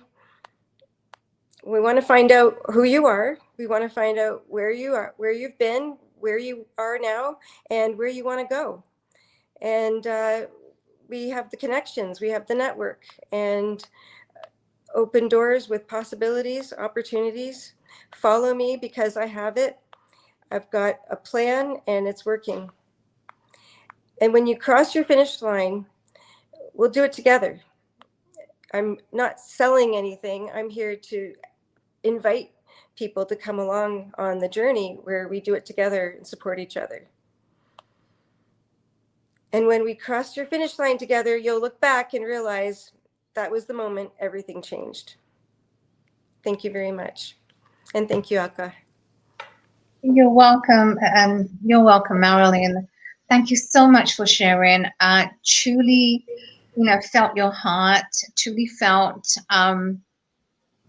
what that truly meant for you, having to navigate during that difficult time. You got emotional, and I felt you. I got goosebumps when you did get emotional and you got vulnerable, sharing with us as to what that truly means. And so I just want to acknowledge you for, sharing with us, and, such a strong woman you are, Marilyn. And I've known you, we've known each other for quite some time. And, but I'm so happy for you today to sharing your story. So that means a lot. Thank Yep. you. Thank you so much. And thank you for the opportunity you gave me and everybody else here. Yeah. Absolutely. So Moza, yeah, that was amazing. And were there any nuggets that you took from Marilyn? You know what? I understand that, as I was listening to Marilyn, I realized that all of us, even though we are so unique, but the experience in life, we share a lot in common, right? It's very similar, So, yeah. right. So there are like, so then God, like, Toby believes in God, me too. I do too. And I believe that we experience certain things in life, especially, with dark times and with struggles for a reason. So that at that moment, what do you decide? Do you decide to stand up and thrive? Or do you decide to lay there and become a victim? So You know, apparently, Marilyn decided to stand up, and then did. she's now, thriving, and now she chooses to help other people. That's amazing. Yeah, absolutely. And you know what? I also just wanted to just tag along with what you just said, because that is what happens. When we go through, when we're experiencing those dark times, those challenges, those roadblocks in our lives, one often goes through the path of I'm going to quit. I'm just going to give up. I'm going to give up on my life because my life is not worth it.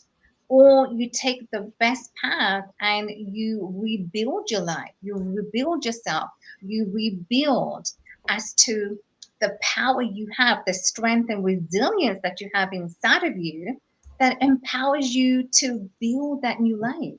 Yep. So there are two choices we always have in life when we go through those dark moments. Do we quit? Do we give up? Or do we say, no, I'm worthy of achieving so much more? Yeah, I'm wondering, like, what are the the thoughts that the audience, that watching this, right? I don't know if you're watching us live, and thank you if you being here with us live, or if you watch the replay, share too. Like, do you agree with what Alka just said? Do you think that we are one, just like everybody that share their perspective today, right? You are one decision away.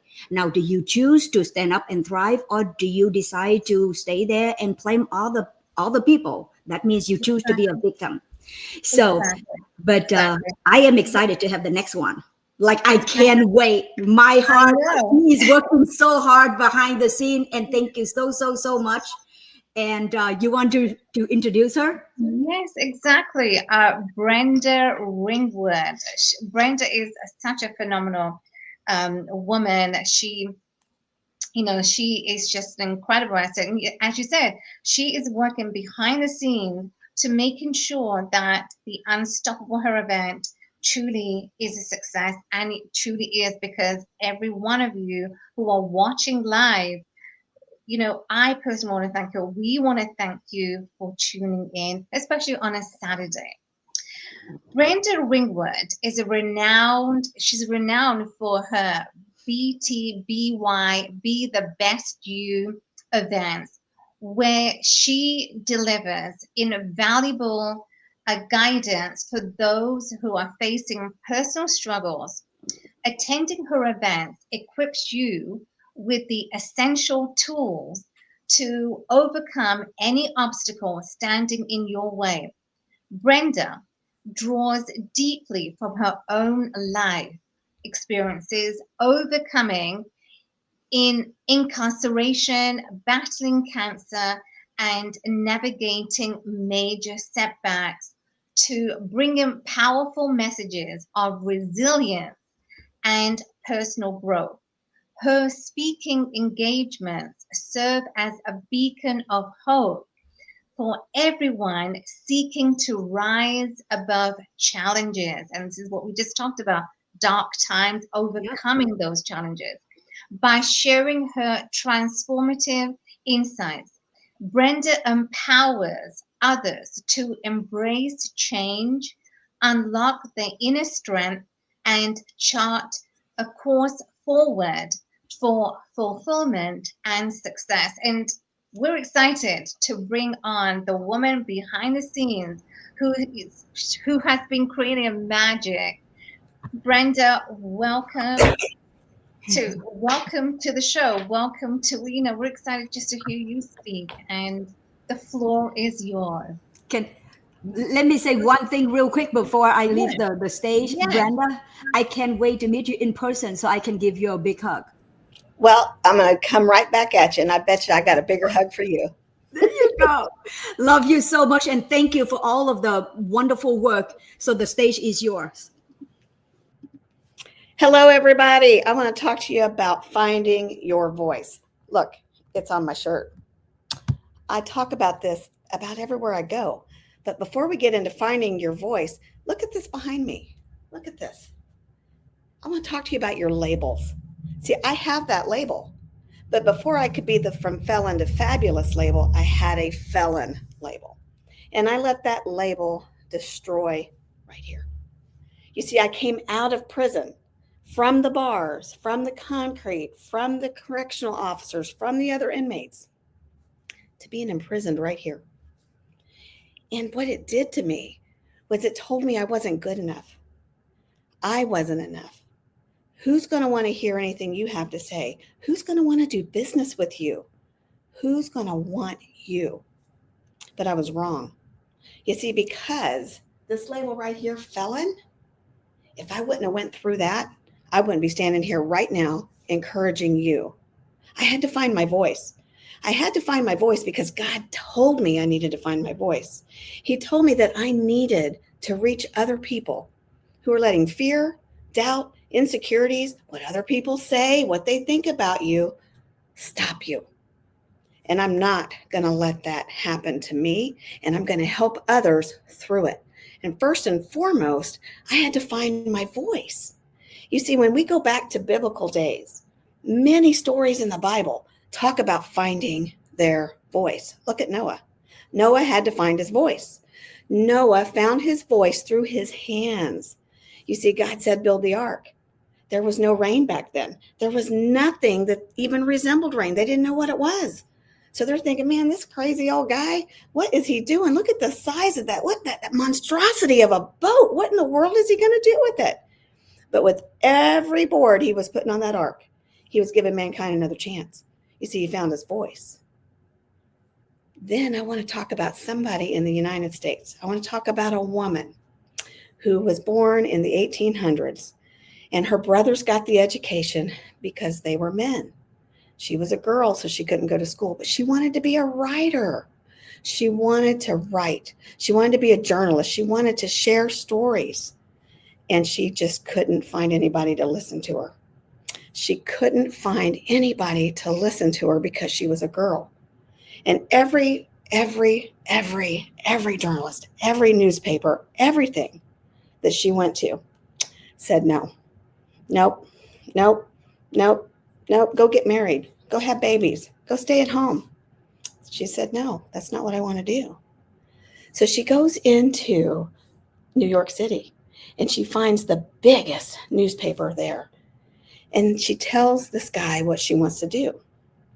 And he says, I see that in you. I'm going to give you a chance. But the first thing you have to do is you're going to go get yourself checked into the insane asylum next door. It was a women's prison for the insane. And I say prison because once they got put in there, there was no treatment. And what happened when she went there is she saw it was cold. It was New York City in the winter, and there was no blankets. They didn't have enough food. They didn't have enough of anything to sustain a good, healthy, and mental lifestyle, which is why they were there. They were there to get mentally better. She almost didn't get out. She also found out that they weren't getting their meds. And see, when you go today into a mental institution, you can pretty much check yourself in. But you couldn't back then. A doctor had to put you in. So when she left meeting with this newspaper, she goes home, she puts on old clothes, she gets dirty, she looks like she's homeless, and she plays the part when she sees this doctor, and she gets put in there. When she came out of there, she was the first person to invent undercover journalism. Her name is Nellie. And I'm a Nellie. And you guys should all be in Nellie. And you should stand up for yourself and you should fight for everything that you want. Nellie decided that she was going to raise money and she was going to exploit what was going on behind those walls. She raised over $1 million. $1 million. That was a lot of money back then. It's a lot of money now. And she got them what they needed. She also went around the world in like 70 some days after that. She was blazing trails. And I decided that I needed to be Nellie. I needed to make sure that whatever I was going to do in life was now going to be my legacy. And I'm not going to leave a legacy. I'm going to live it. I'm going to live it right now. I'm going to leave it too, but I'm going to live it right here in the moment. I'm going to enjoy life. Because when I walked out of that prison cell, when I walked out of that system, I was broken. Not only was I broken, I was hurt. Because, see, I had destroyed my life. I had destroyed my family's life. I had destroyed my employees' life. I had destroyed some of my friends' lives. And I thought, I'm never going to be able to overcome this. I have a label. I have a label. I did all these things. I'm labeled. Now I'm a felon. I have a record. I'm labeled. How is my marriage going to be? I have to come back and I have to fight for that. I have to show my husband, my man, which, by the way, now we've been married 38 years, that I still love him, that we can get through this. And I still had to capture his heart again. So no, I'm not divorced, but I could have been. No, I am not a single mom. No, I am not a lot of things, but I'm a lot of other things. And I have a lot of labels. And now I embrace every single one of them because they are allowing me. Those labels are my stepping stones. They are my stools, my stair steps to greater things. Because my past doesn't define me. And quite frankly, what Les Brown says, what other people's opinion of you is none of your business. So if I'm going to worry about what other people are saying about me, I'm going to let it stop me. But if I don't care, I'm going to let it fuel me.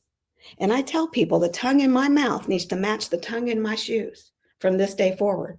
So the direction that I'm walking better be what I'm talking, and what I'm talking, I better be doing. And when I'm doing that, there is nothing that's going to stop me. So as women, we are queens of our kingdoms. And I wear a crown because I'm a child of God. And God said, I have great things for you. I want you to prosper, which means no weapon formed against you will prosper. I had formed my own weapon. I had formed my own weapon and had aimed it at myself. But I had to put up that shield and I had to deflect it and I had to change the way that I was thinking. And I had to tell myself, I am good enough. I am going to do this. I am going to make a difference. Not only am I going to make a difference, I'm going to be the difference. And I started an amazing company called Becoming the Better You. Not only becoming the better you for everybody else out there, but I had to start with myself. And I had to lead by example. I had to let bitterness go away. I had to stop blaming other people. I had to take responsibilities for my own action. And then I needed to step up and do exactly what I was telling people to do. If you're not willing to step up and do the things that you say you're going to do, then just stay on the couch. Because if you're going to stay on the couch, then you're going to get everything that you deserve. Get up off the couch. Get up off the couch, walk out that front door and make something of yourself. Quit sulking. Quit using excuses to stop you in your tracks. Stop telling yourself you can't do this. Start finding the things that you can do. And put them in motion. Not only put them in motion, but make them work for you. Make them work for others. And sometimes that means you got to change that circle. Some friends need to go. You can still associate with them, but they're going to be different. Don't share your hopes and dreams with everybody. Let them see it. Tell people no. If it doesn't suit you, if it doesn't suit your family, tell them no. If it doesn't suit what you believe in, tell them no, because it's just going to hold you back. So what if they don't like you? So what if they don't follow you? So what? Get around the people who love you. Spend the time with those who care about you. Spend the time with those who want to help you succeed. Help you succeed, not tear you down, not talk about you behind your back. Get inside of your head and make a difference with you. And I guarantee you it will make a difference with everybody else. God calls us. Jesus had a team, right? Jesus had a team of 12 people that you would never even suspect to do his work. And they're still doing it today.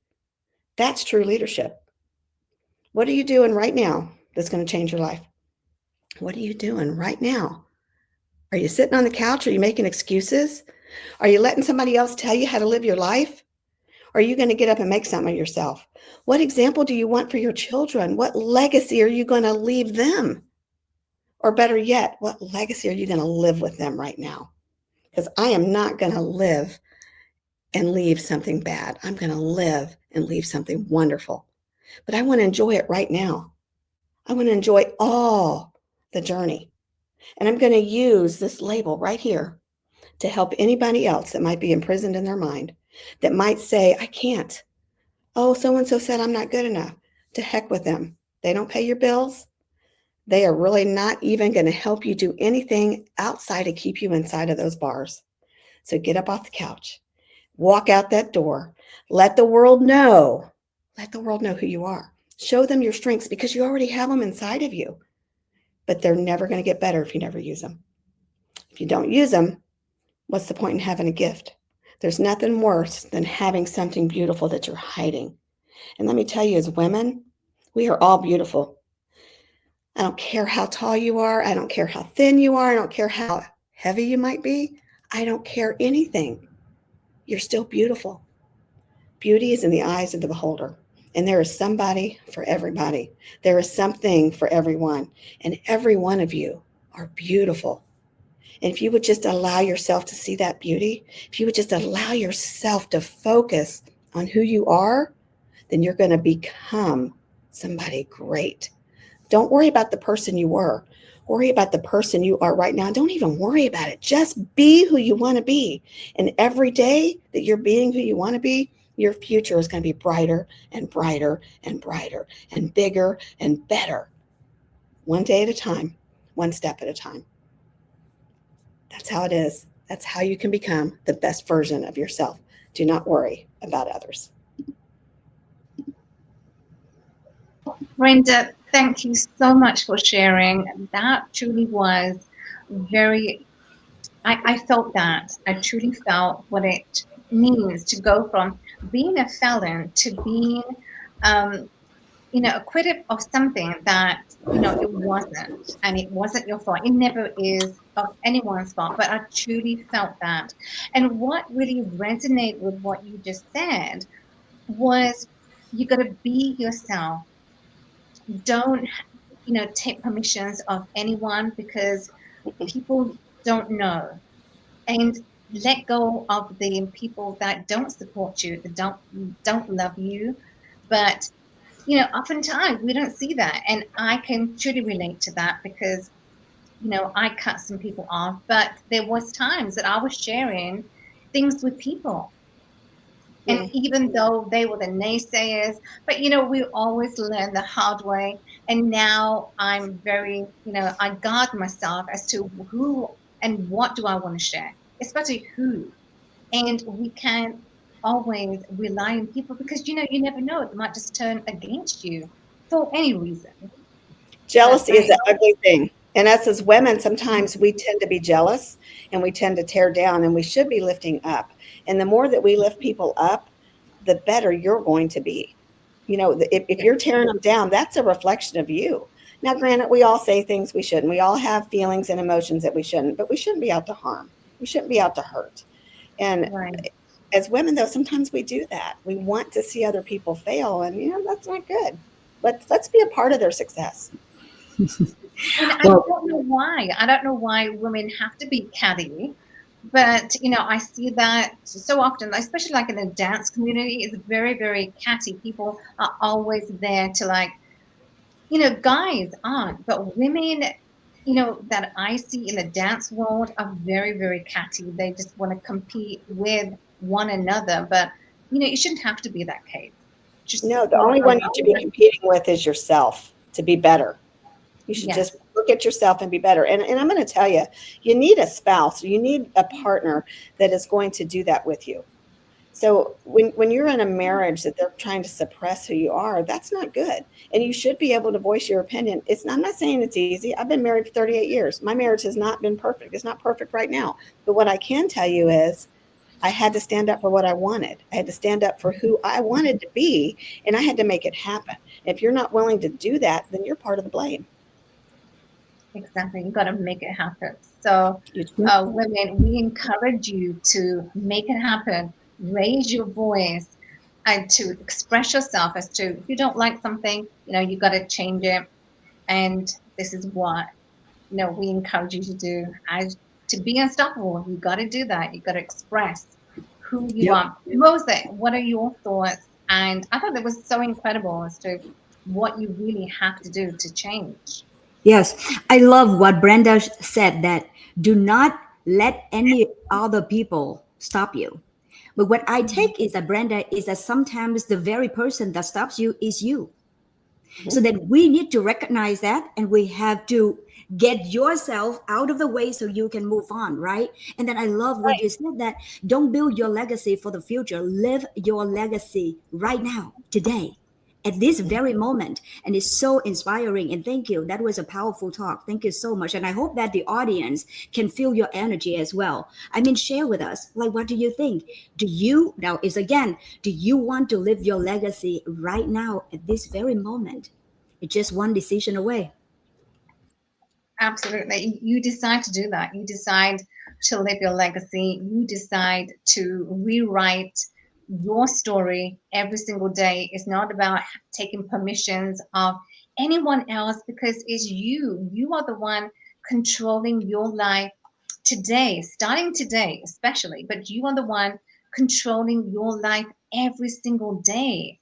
And what the amazing speakers have shared, what is that, what's that routine when you wake up in the morning? What do you do? As Toby shared, what do you do?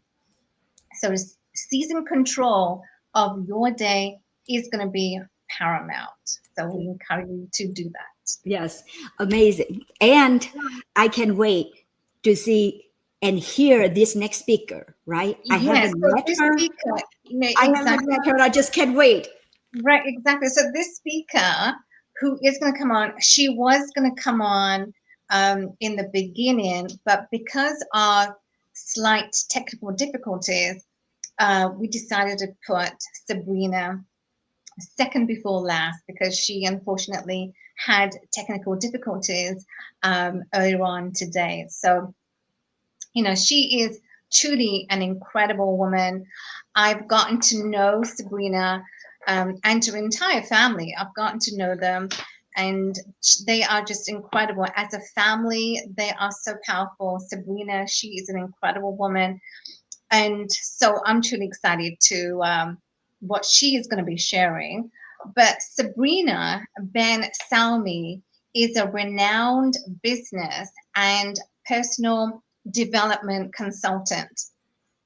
She's a publisher of multiple award winner, and she's a dynamic international keynote speaker. She is the founding director of Harris Invictus Academy and the founder of the Unheard Crisis of a Mother.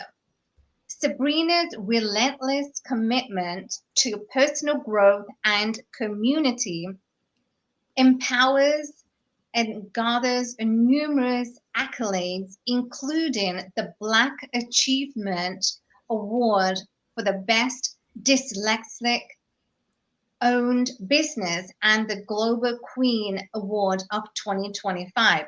Sabrina is frequently featured in international media and is recognized as one of the top 50 most inspirational Black women in the UK. And she is passionate about helping families and individuals to realize their highest potential. And I'm excited to bring on Sabrina Ben Salmi, who is just an incredible force. Sabrina! Hello there. Amazing! So glad you made it. Thank you. So great.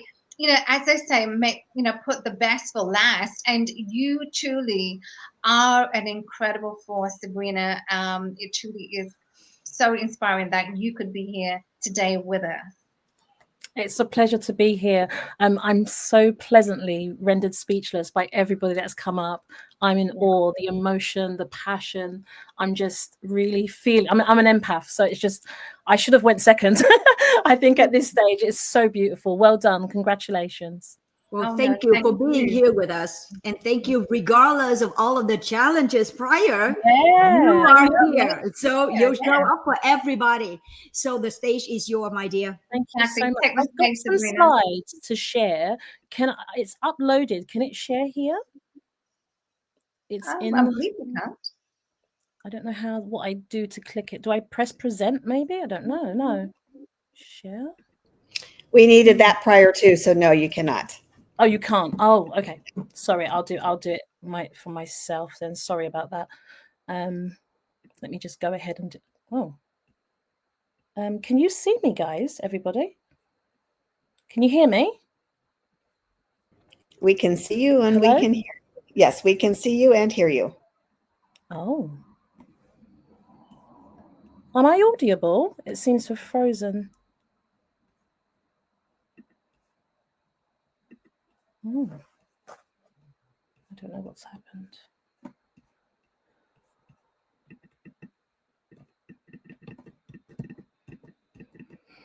Oh, that's very interesting.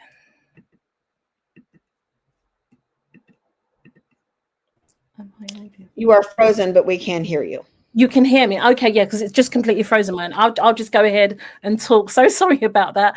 My name is Sabrina Ben Salmi. I'm going to get the slides to the side of what I was going to talk about. Sorry that it's frozen. I have no idea what's going on. So for me, I'm very much connected into energy. And I thought it was so interesting that I had technical issues for absolutely no reason. I'm actually on my son's computer at the moment.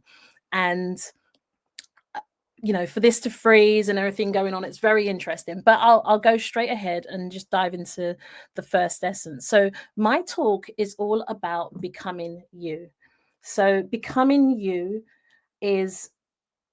and building your legacy, I think, is the most raw and unfiltered aspect of how we can show up in this world. I think often we go through our own experiences in childhood, in school, in our careers, in education, being told that who we are is not good enough, being told that we shouldn't be so loud or so vocal about our opinions or our natural way of showing up. I have no idea what's going on here. My screen's just moved. So what I'm really passionate about is supporting women to transform their stories into influence, impact, and income. So I've got a quote here that I'd really like to share is, if you can't change your past, what's really important is becoming the author of your future.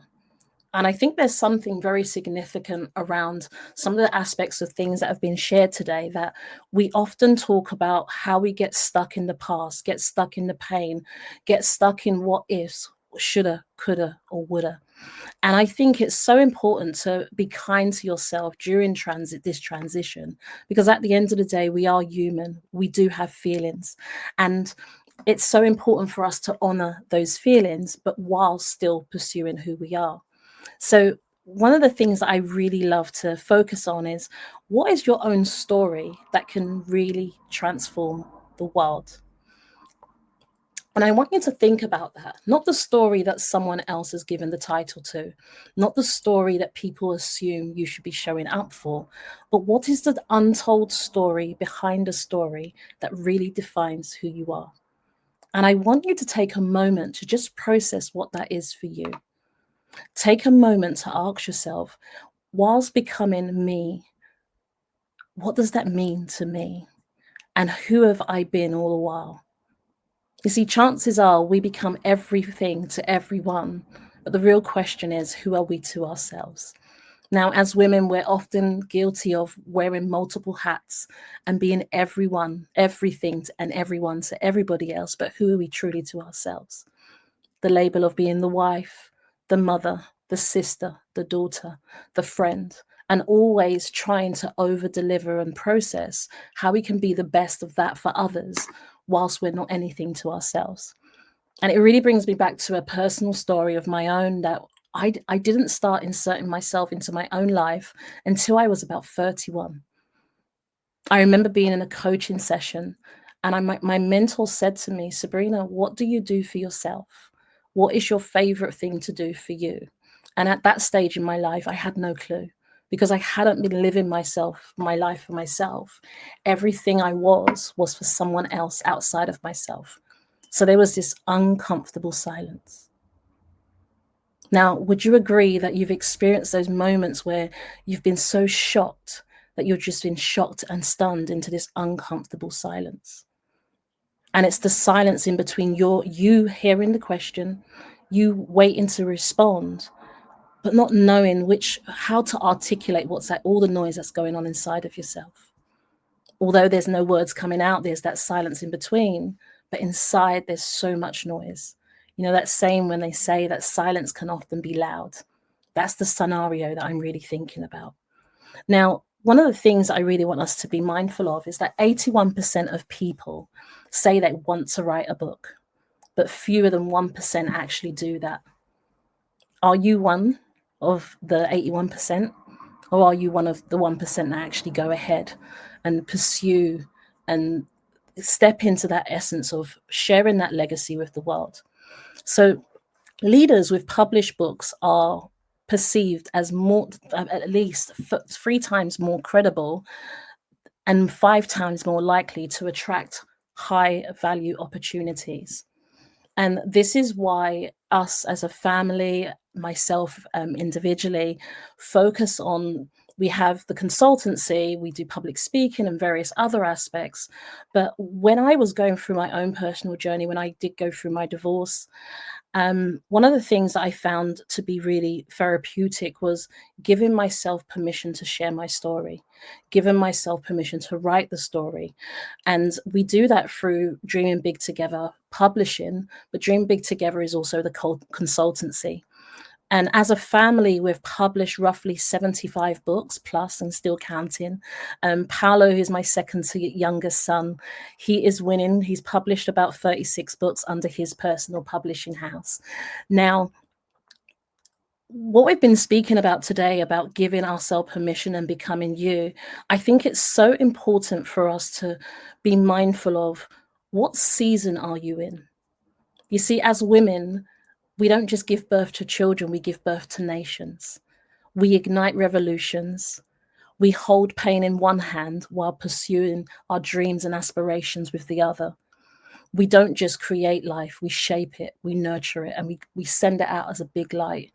I myself has been very fortunate to give birth to 5 precious children. My oldest being Lachey.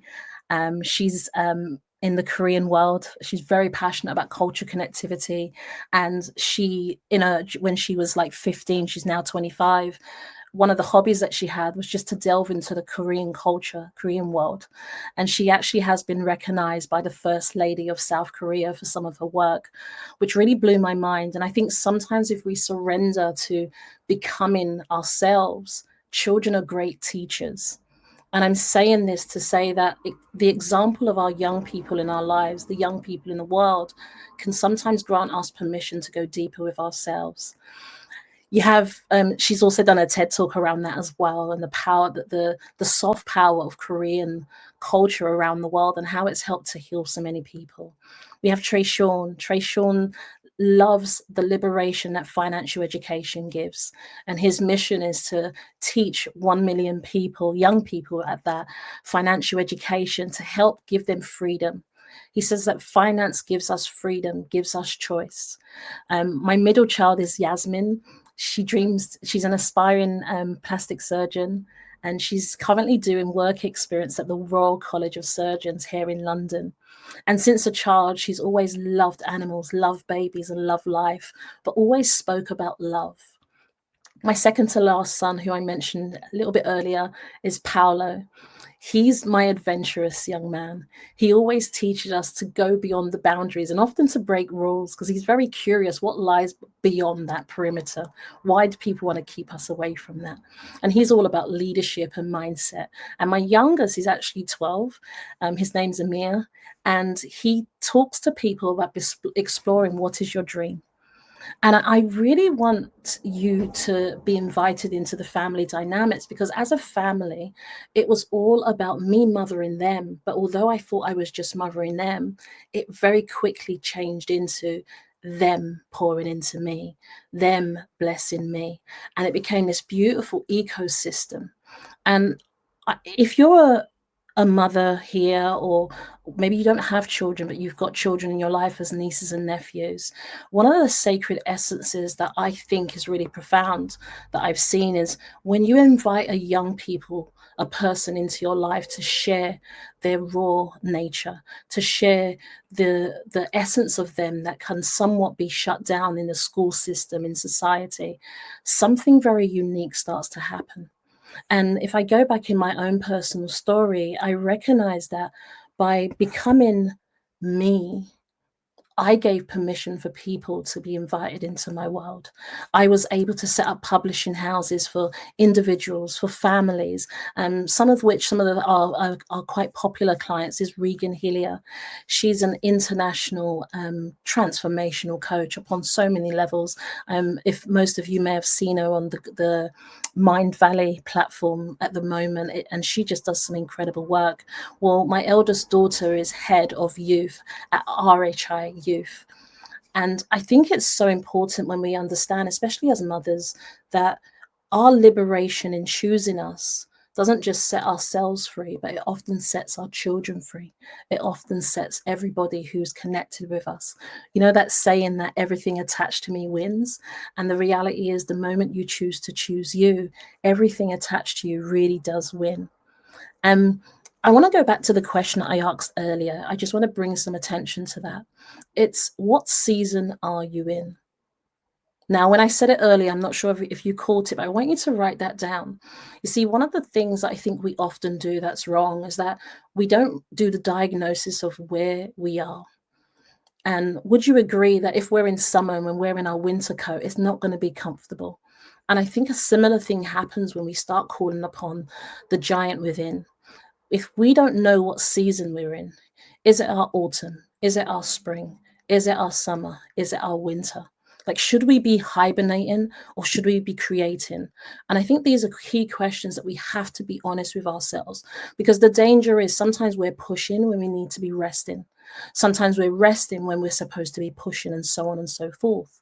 But I think when we get to that premise of going on that journey of recognizing who are we and who are we becoming, and becoming you starts with making everything else secondary. I know a lot of the speakers today have spoken about that, is you need to kind of drown out the distractions, of how people are saying you should be going along with this. The reality is there's a vision inside of you that no one can guide you towards. So it's about you getting used to you. It's about you getting used to hearing the voice of your creator deep within you and trusting that. Women have this huge capability of intuitive know-how. It doesn't make sense to everyone, but we just know like we know when it comes to our loved ones, when it comes to our vision. And I think sometimes we distort that when we're surrounded by so much noise and distractions, and we try to talk ourselves out of the reality that we do know these things, but it's just we're not well practiced when it comes to ourselves. So I would say that get clarity around your own story. Identify what is the message. And sometimes we don't know the messages. We might not be at that stage of our life, but the message will always leave clues. There'll be things that people come to you for naturally, organically, over and over again. There'll be things that people just feel comfortable sharing with you. You know, are you the kind of person that maybe is just in a supermarket, you know, just out in town, and people just approach you, and absolute strangers end up divulging their whole life journey with you? These are like indicators about what is the dream, what is the message and the lesson, that unique perspective that lies inside you, that is like a natural gravitational pull. And you don't have to overthink it. And it's about surrendering to what that is. Thank Sorry. you so much, Sabrina. Thank you for sharing. You're welcome. Sorry, I can't see anything my end. Thank you so much. Oh, you're welcome. I know you kind of slightly froze. Well, the next speaker I do want to bring up, and we've known each other for quite some time, and she is she's so incredible that I'm so excited to hear her speak. She is Moza Beltram. She is hosting with me. Hey there, Moza. Oh, hi. Hey. I'm going to be quiet. Okay. We'll just talk about Sabrina as well. And I think the takeaway that I got from Sabrina, first of all, that was just incredible, knowing, like, being you, and for Moz, being us. It takes a lot, because, how do we become you, be that authentic you? What was your takeaway? What is being you? What does that mean? Because it could be challenging. Okay, how do I need to be me? It's her life, and her decision is to embrace herself with her family, right, with her children. And I love how she shared each of her children with such pride. And her children are amazing. So, Her children, they are amazing. Absolutely. I know most of them, and they truly are amazing. But you know what? As a family, as a unit, they are just an incredible family. That's great. Yeah. And I'm glad that she shared. So hopefully that you guys going to follow Sabrina and can follow her, on social media, and just, continue to learn from her. I'm sorry that we didn't hear the ending, right? How she closed it, but I'm sure that is amazing. And Sabrina, thank you very much. That was a beautiful share. Absolutely. The next guest, the next speaker we have coming up, and I know this individual. I've known her for quite some time. We've done a lot of things together, and it truly is exciting to have her co-host this show with me. And so her and I, we have, when we decided to do this, it truly was, something that I had at the back of my mind, and I shared with Moza. So the speaker that we have coming up now, her name is Moza Beltram. Moza Bella is a powerhouse. She is a TEDx speaker, a business mentor, and she is a facilitator for the Unstoppable Her. Yes, she is absolutely doing a fantastic job. And she produces and hosts the hit digital TV show Lessons from Failures.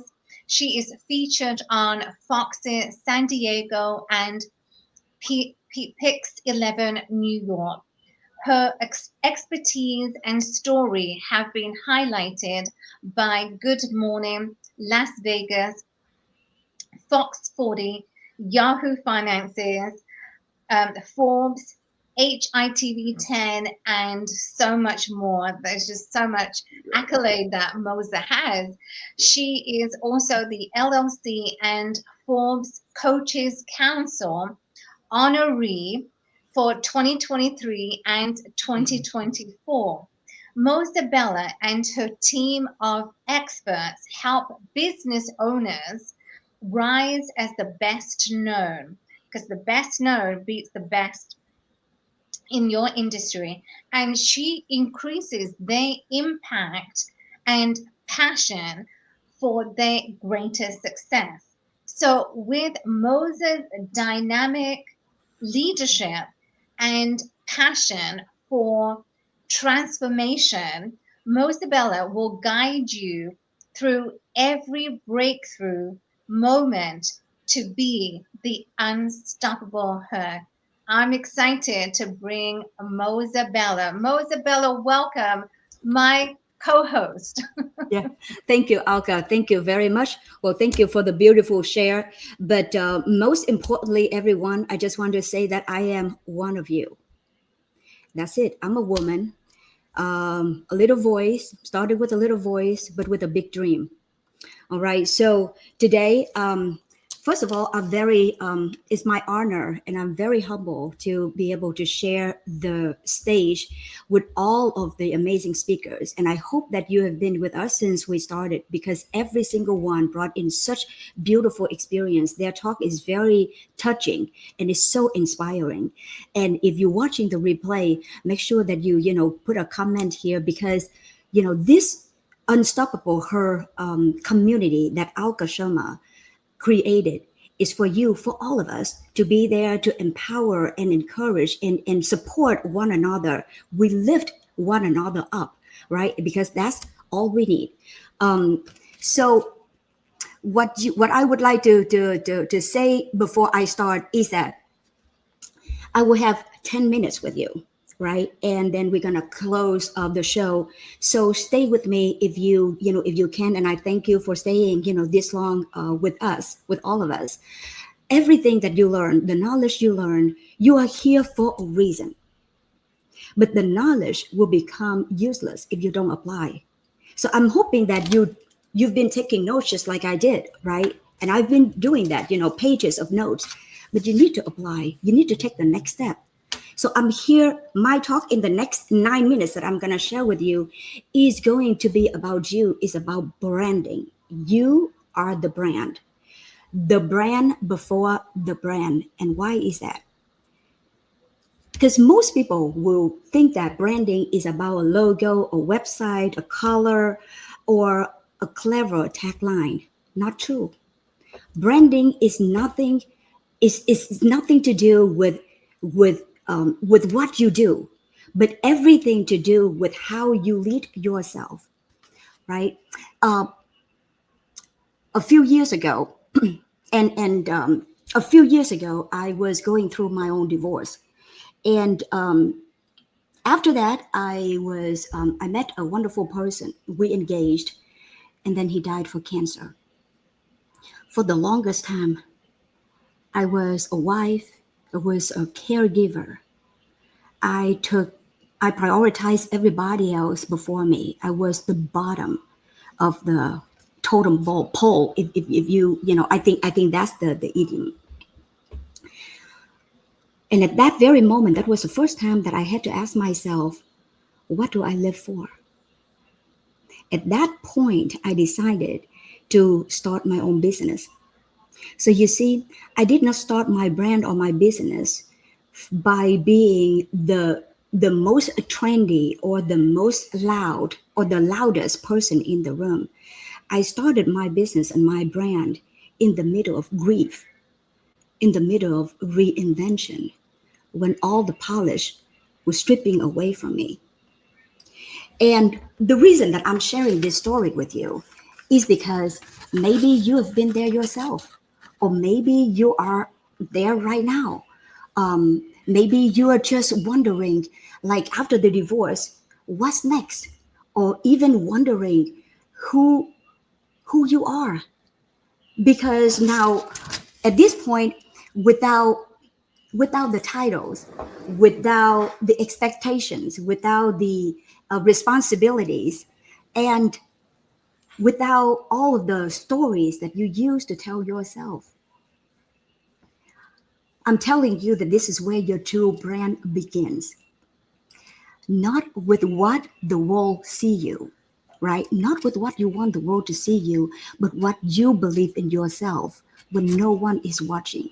So today, I'm going to share with you 3 things that will help you to build your brand the right way. Number 1 is your brand is the energy that you lead with. Your brand is the energy that you lead with. Here's the truth that most marketing people don't tell you. People don't buy your products. They buy your presence. Why do I say that? People buy your presence.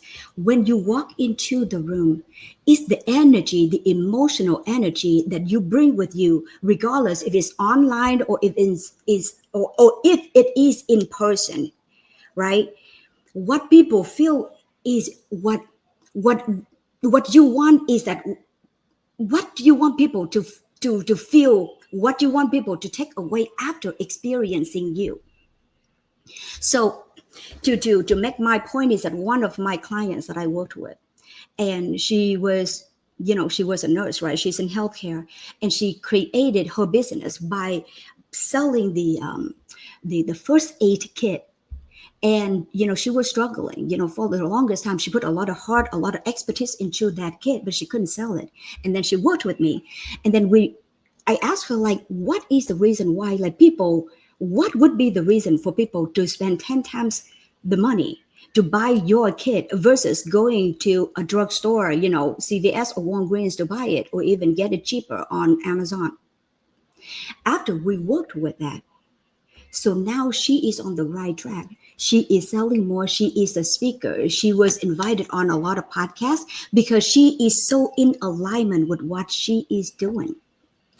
So for you, after today, right, before you post anything online, then ask yourself, what is the message? What is the feeling that I want people to take away with from my post, right? From your post. People follow you for 3 reasons: for entertainment, for education, for inspiration. So which one that you want to leave them with? So that's number 1. Now, number 2. Number 2 is your brand must come from healing. What do I say? Why do I say that? Because after the divorce, we often try to do everything fast, right? To build everything fast, build the new image, the new goal, the new partner, the new life. But if you build it from the place of pain, your brand will speak pain. But if you build your brand from the place of healing, it will become a lighthouse. So when after, I went through my divorce, and, after my fiance died, I wanted to do the same thing, right? I wanted to build everything very fast. But then at some point, I had to sit down and I had to ask, is this what I truly wanted to build?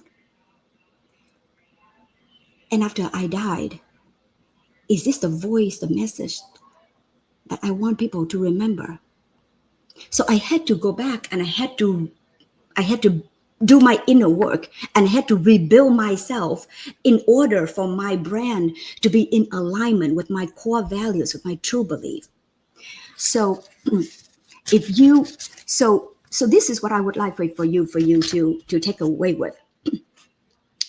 That when you are doing this, because I did it by myself, right? But we should not do this by yourself, by ourselves. I did, but I don't want you to. Now you are here, you have the whole, community, and you are in Unstoppable Her. You in a great community. If you've heard the speakers, you know that you have the support. When you build it with the right support, the right system, and the right strategy, then your brand is going to position you in the right market, in the right position you in the right way.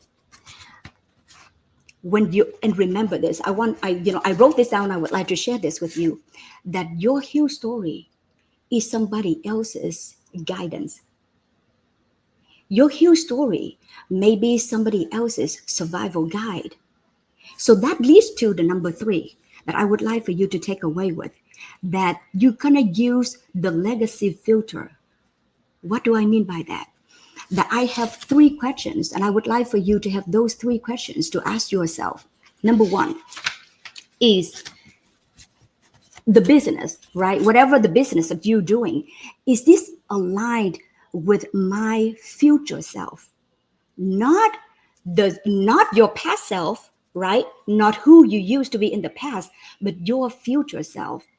Number 2, will this create the emotional experience that I want other people to have? And number 3, will this matter 10 years from now to my children or to the people that I choose to serve? The people that you choose to serve, because you want to serve a lot of people, but who do you choose to serve? So when I started my business, I, a lot of, and I think you too, and I think, most people can resonate, right? You try to do everything by yourself. I did not have this guidance. If I did, my business would have been very different, a few years ago, not until today. So I built this Craft Your Brand Legacy Guide. And it's right there on my bio. If you go to my Facebook, it's right there and it's free download. And I would like for you all to have it, so you wouldn't have to struggle the way I did, years ago. So your story, my ladies and gentlemen, if you're listening to this, your story is the gold for your brand. Your story is the goal for your brand. You are not starting over. You're starting higher. And the woman who is becoming she is the brand, she is the business, she is the message, and she is the voice, clear and so true. And I'm going to leave you with this. When your brand is built with the right strategy, the right system, and the right structure, you will become the beacon of light to the right client, the right clients, the right opportunities, and most of all, the right you. My name is Mozabella, and thank you so much for being with us here today. Thank you so much, Moza, for sharing. That truly is amazing, because the reason why I say, because branding is everything. Oftentimes people think branding is your logo, but that is not necessarily the case. But thank you for just highlighting exactly what a true brand needs to be. Toby, great to see you back at Brenda. Thank you. Yeah, We're back. Yeah, thank you so much, Brenda, for doing, putting all this together behind the scenes. It would not have been possible without you. So thank you. Oh, I enjoy it. It's part of what I do. Absolutely. Well, do you know what? I'm going to be the first to start off, since it's just the four of us. But today has just been just absolutely just incredible. From the standpoint that when I decided to do this event, to put it together, was literally about 2 months ago. And it started with just a vision. It started with a dream that I truly wanted to help and inspire other women, and that's what it truly is, that when I set out to have that at the forefront, it truly just today has just become a reality. And so I'm just so grateful to have this platform that, I can do this, and with your support, Brenda, and with all the incredible speakers, I do have to say, it takes a village. It takes a village to put this event together, and it would not have been possible, without everyone supporting to this, and especially the viewers. And I want to thank everyone watching online. It truly is incredible to have your support, to be here with us on a Saturday. So we just want to thank you, and I'm just excited to. Everybody was amazing. They put together a great lineup. Oh yes, everyone has done amazing.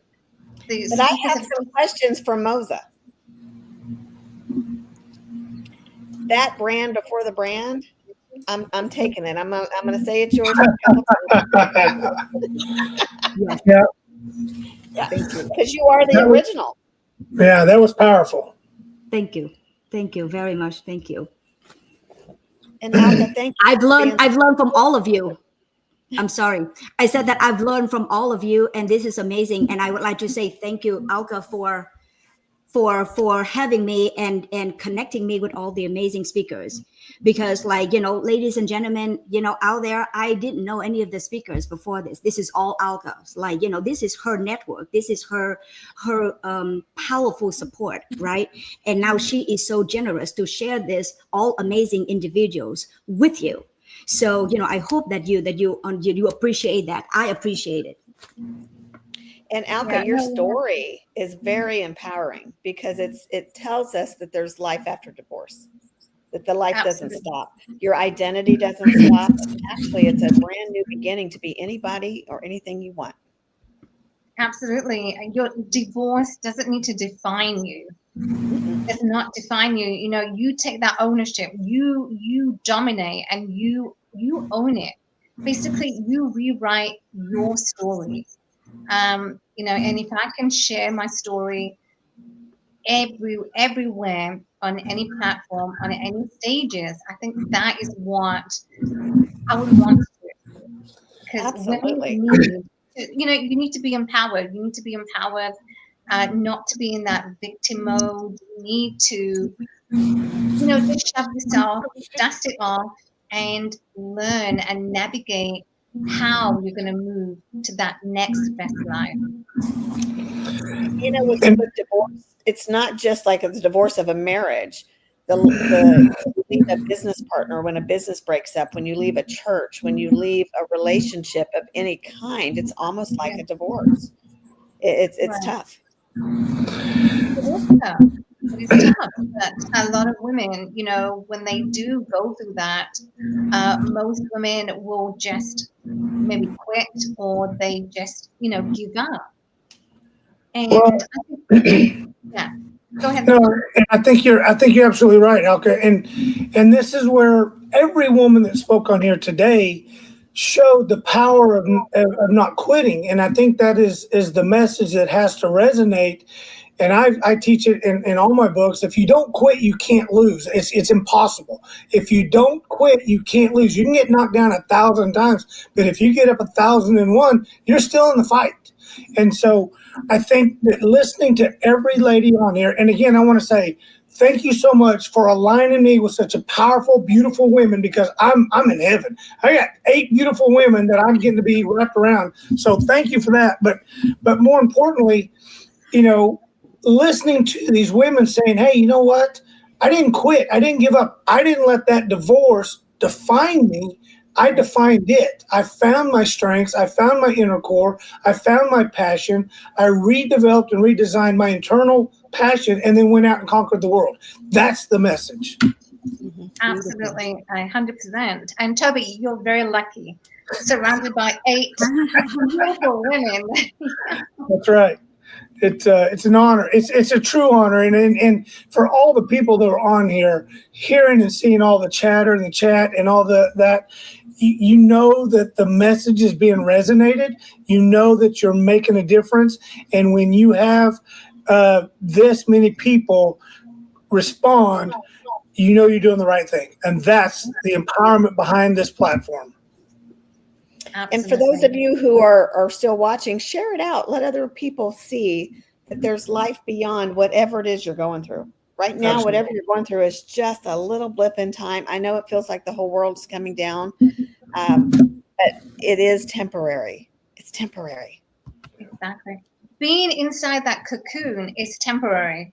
You're not meant to be inside that cocoon. And that's from my book as well. You're not meant to be in that cocoon forever, but it's to get out, break through from that cocoon. So, emerges from it. Yeah, well, and that's a great analogy, because going through a life struggle like that, you're in a dark place, you're feeling constricted, you're feeling powerless. Inside that cocoon, you're hopeless, helpless, and that is an amazing analogy that just now resonates. That's how slow I am. But then if you don't quit, if you don't give up, and you break through that, a beautiful butterfly, a beautiful new transformation takes place, and now you get to soar the world. I love, Brenda, I'm using that in my next book. Start with the cocoon and become the butterfly. Well, here's the thing, though. You have to make sure that cocoon is destroyed so you don't go back in it. That's right. You have to become something bigger and better than that cocoon. It has to be destroyed. You have to bury it. You have to move on and fly away and soar to new heights. That's right. Exactly. I love it. Yeah. That's wonderful. So good. So great. That was a great it was a great event. Well, thank you again for Alka to this is your vision. And here we are because somebody started with a vision and we all put it together. This is a teamwork. And thank you, Brenda, for working, very diligently, behind the scene, like not today, like even, days before. And Toby, I know that you have a very busy schedule, but you spend time with us from the beginning to the end. Like, I really appreciate you. Time is the most valuable gift that you ever give to anybody. And you guys, like, you got Toby's gift, being here with all the women. That's right. Hey, I'm in heaven, guys. I'm in heaven. And you guys can all be haters all you want. I'm loving this. But Alka, like I told you, Moza, I will be on any stage you guys want to put together because you have such a powerful message that every male and female needs to hear. I have 2 books out, and I'm going to plug real quick because I didn't plug earlier. So I have 2 books out that are all about, so I have 9 books out total. But when I wrote this book, The Battlefield Mind, and I shared it with a coach, one of my coaches, they said, "Hey, that's a powerful book. That's amazing, all that. But who are you attracting?" And I said, "Well, I'm attracting people that need to understand the power of the mind." He said, "Yeah, that's the alpha male. You got a fighter on there. You got a male Spartan warrior on there."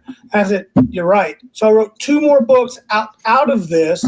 One of them is about that executive woman trying to climb the corporate ladder, has that battle of male stereotypic leaders, all that, and she's trying to overpower that and be respected in the workforce. Number 1 book.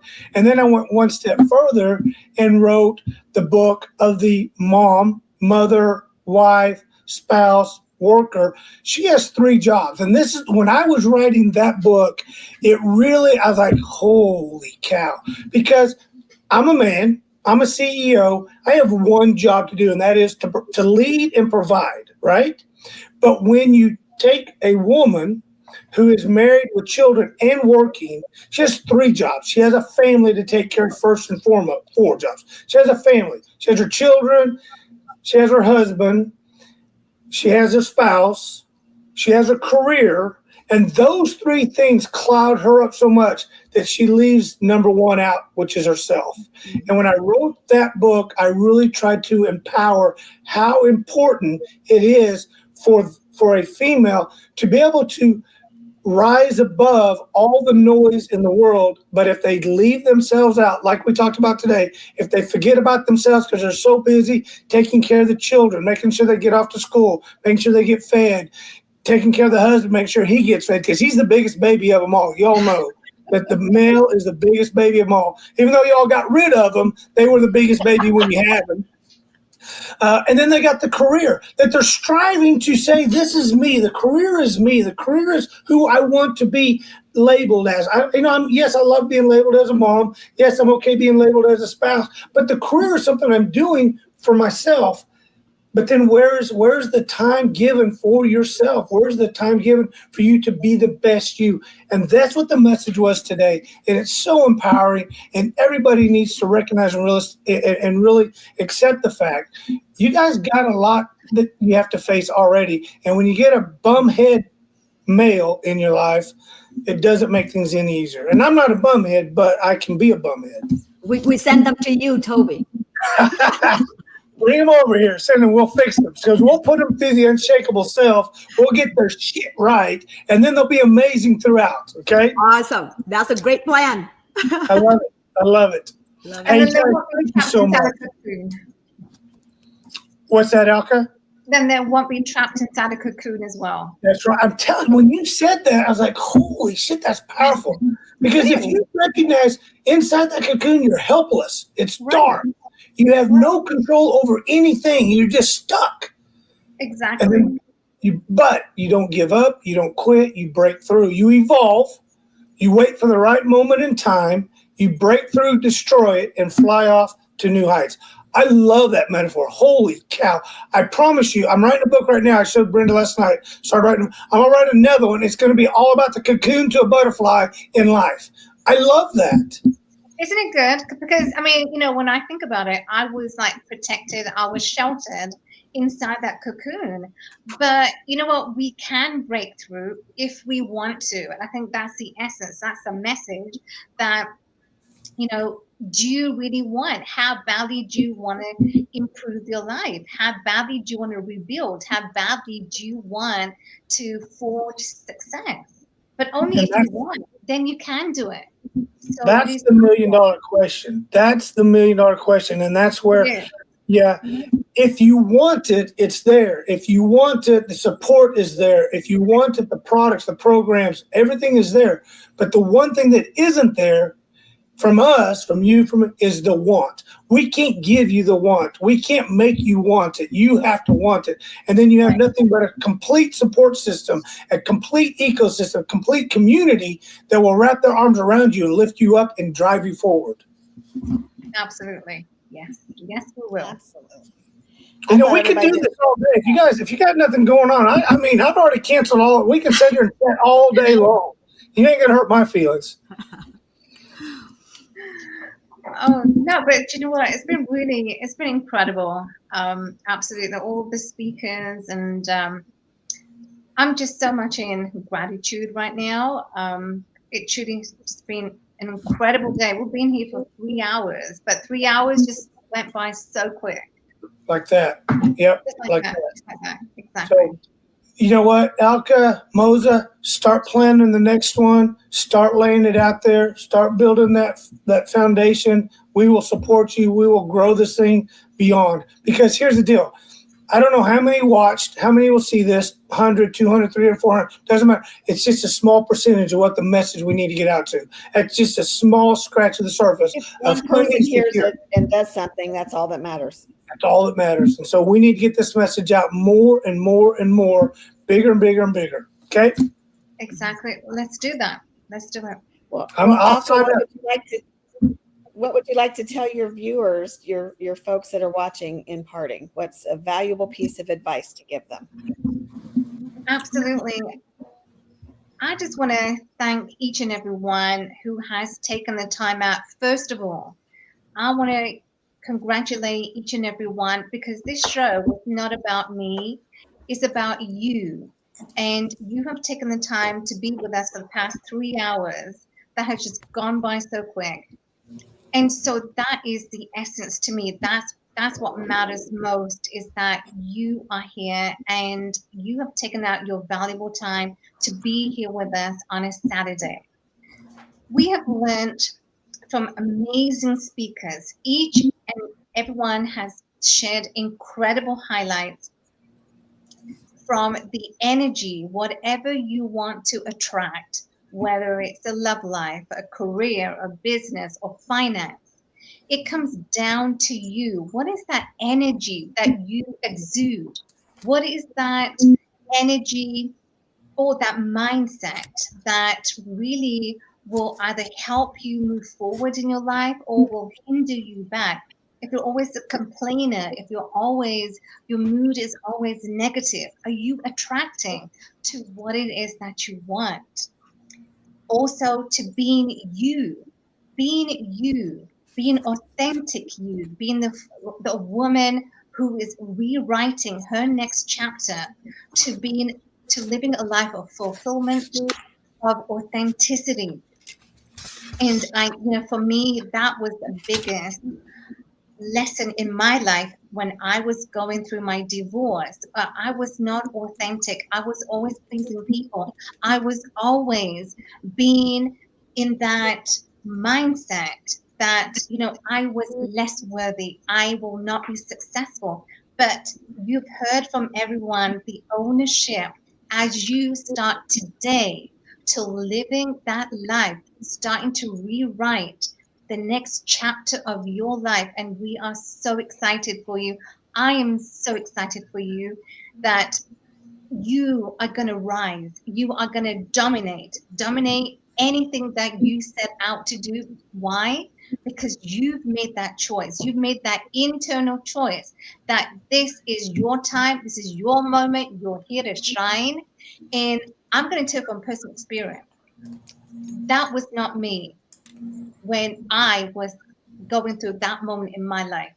But you today, you've got the support. You have heard from the speakers who are, sharing with you as to how you can do it and why you need to do it. So in closing, is to become always becoming the best version of yourself possible, to becoming the you that inside of your heart you've always wanted.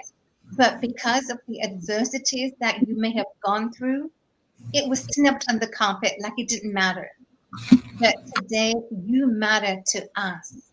And for that, I'm so grateful to each and every one who has stayed with us for the past 3 hours. So thank you so much to each and every one. And Thank you all. To be unstoppable. Absolutely. Thank you all. Yes. Thank you. Unstoppable. Make sure you go out and follow the speakers. Let them know if there's something that resonated with them. Share some of your stories. Find your voice, because your story matters. Yeah. Go check us all out. Follow Alka, see what's going on in her life. Stay in touch with her. And I'm sure you can stay tuned for another show. Thanks for Love it. watching. See you guys. Yeah. Bye-bye.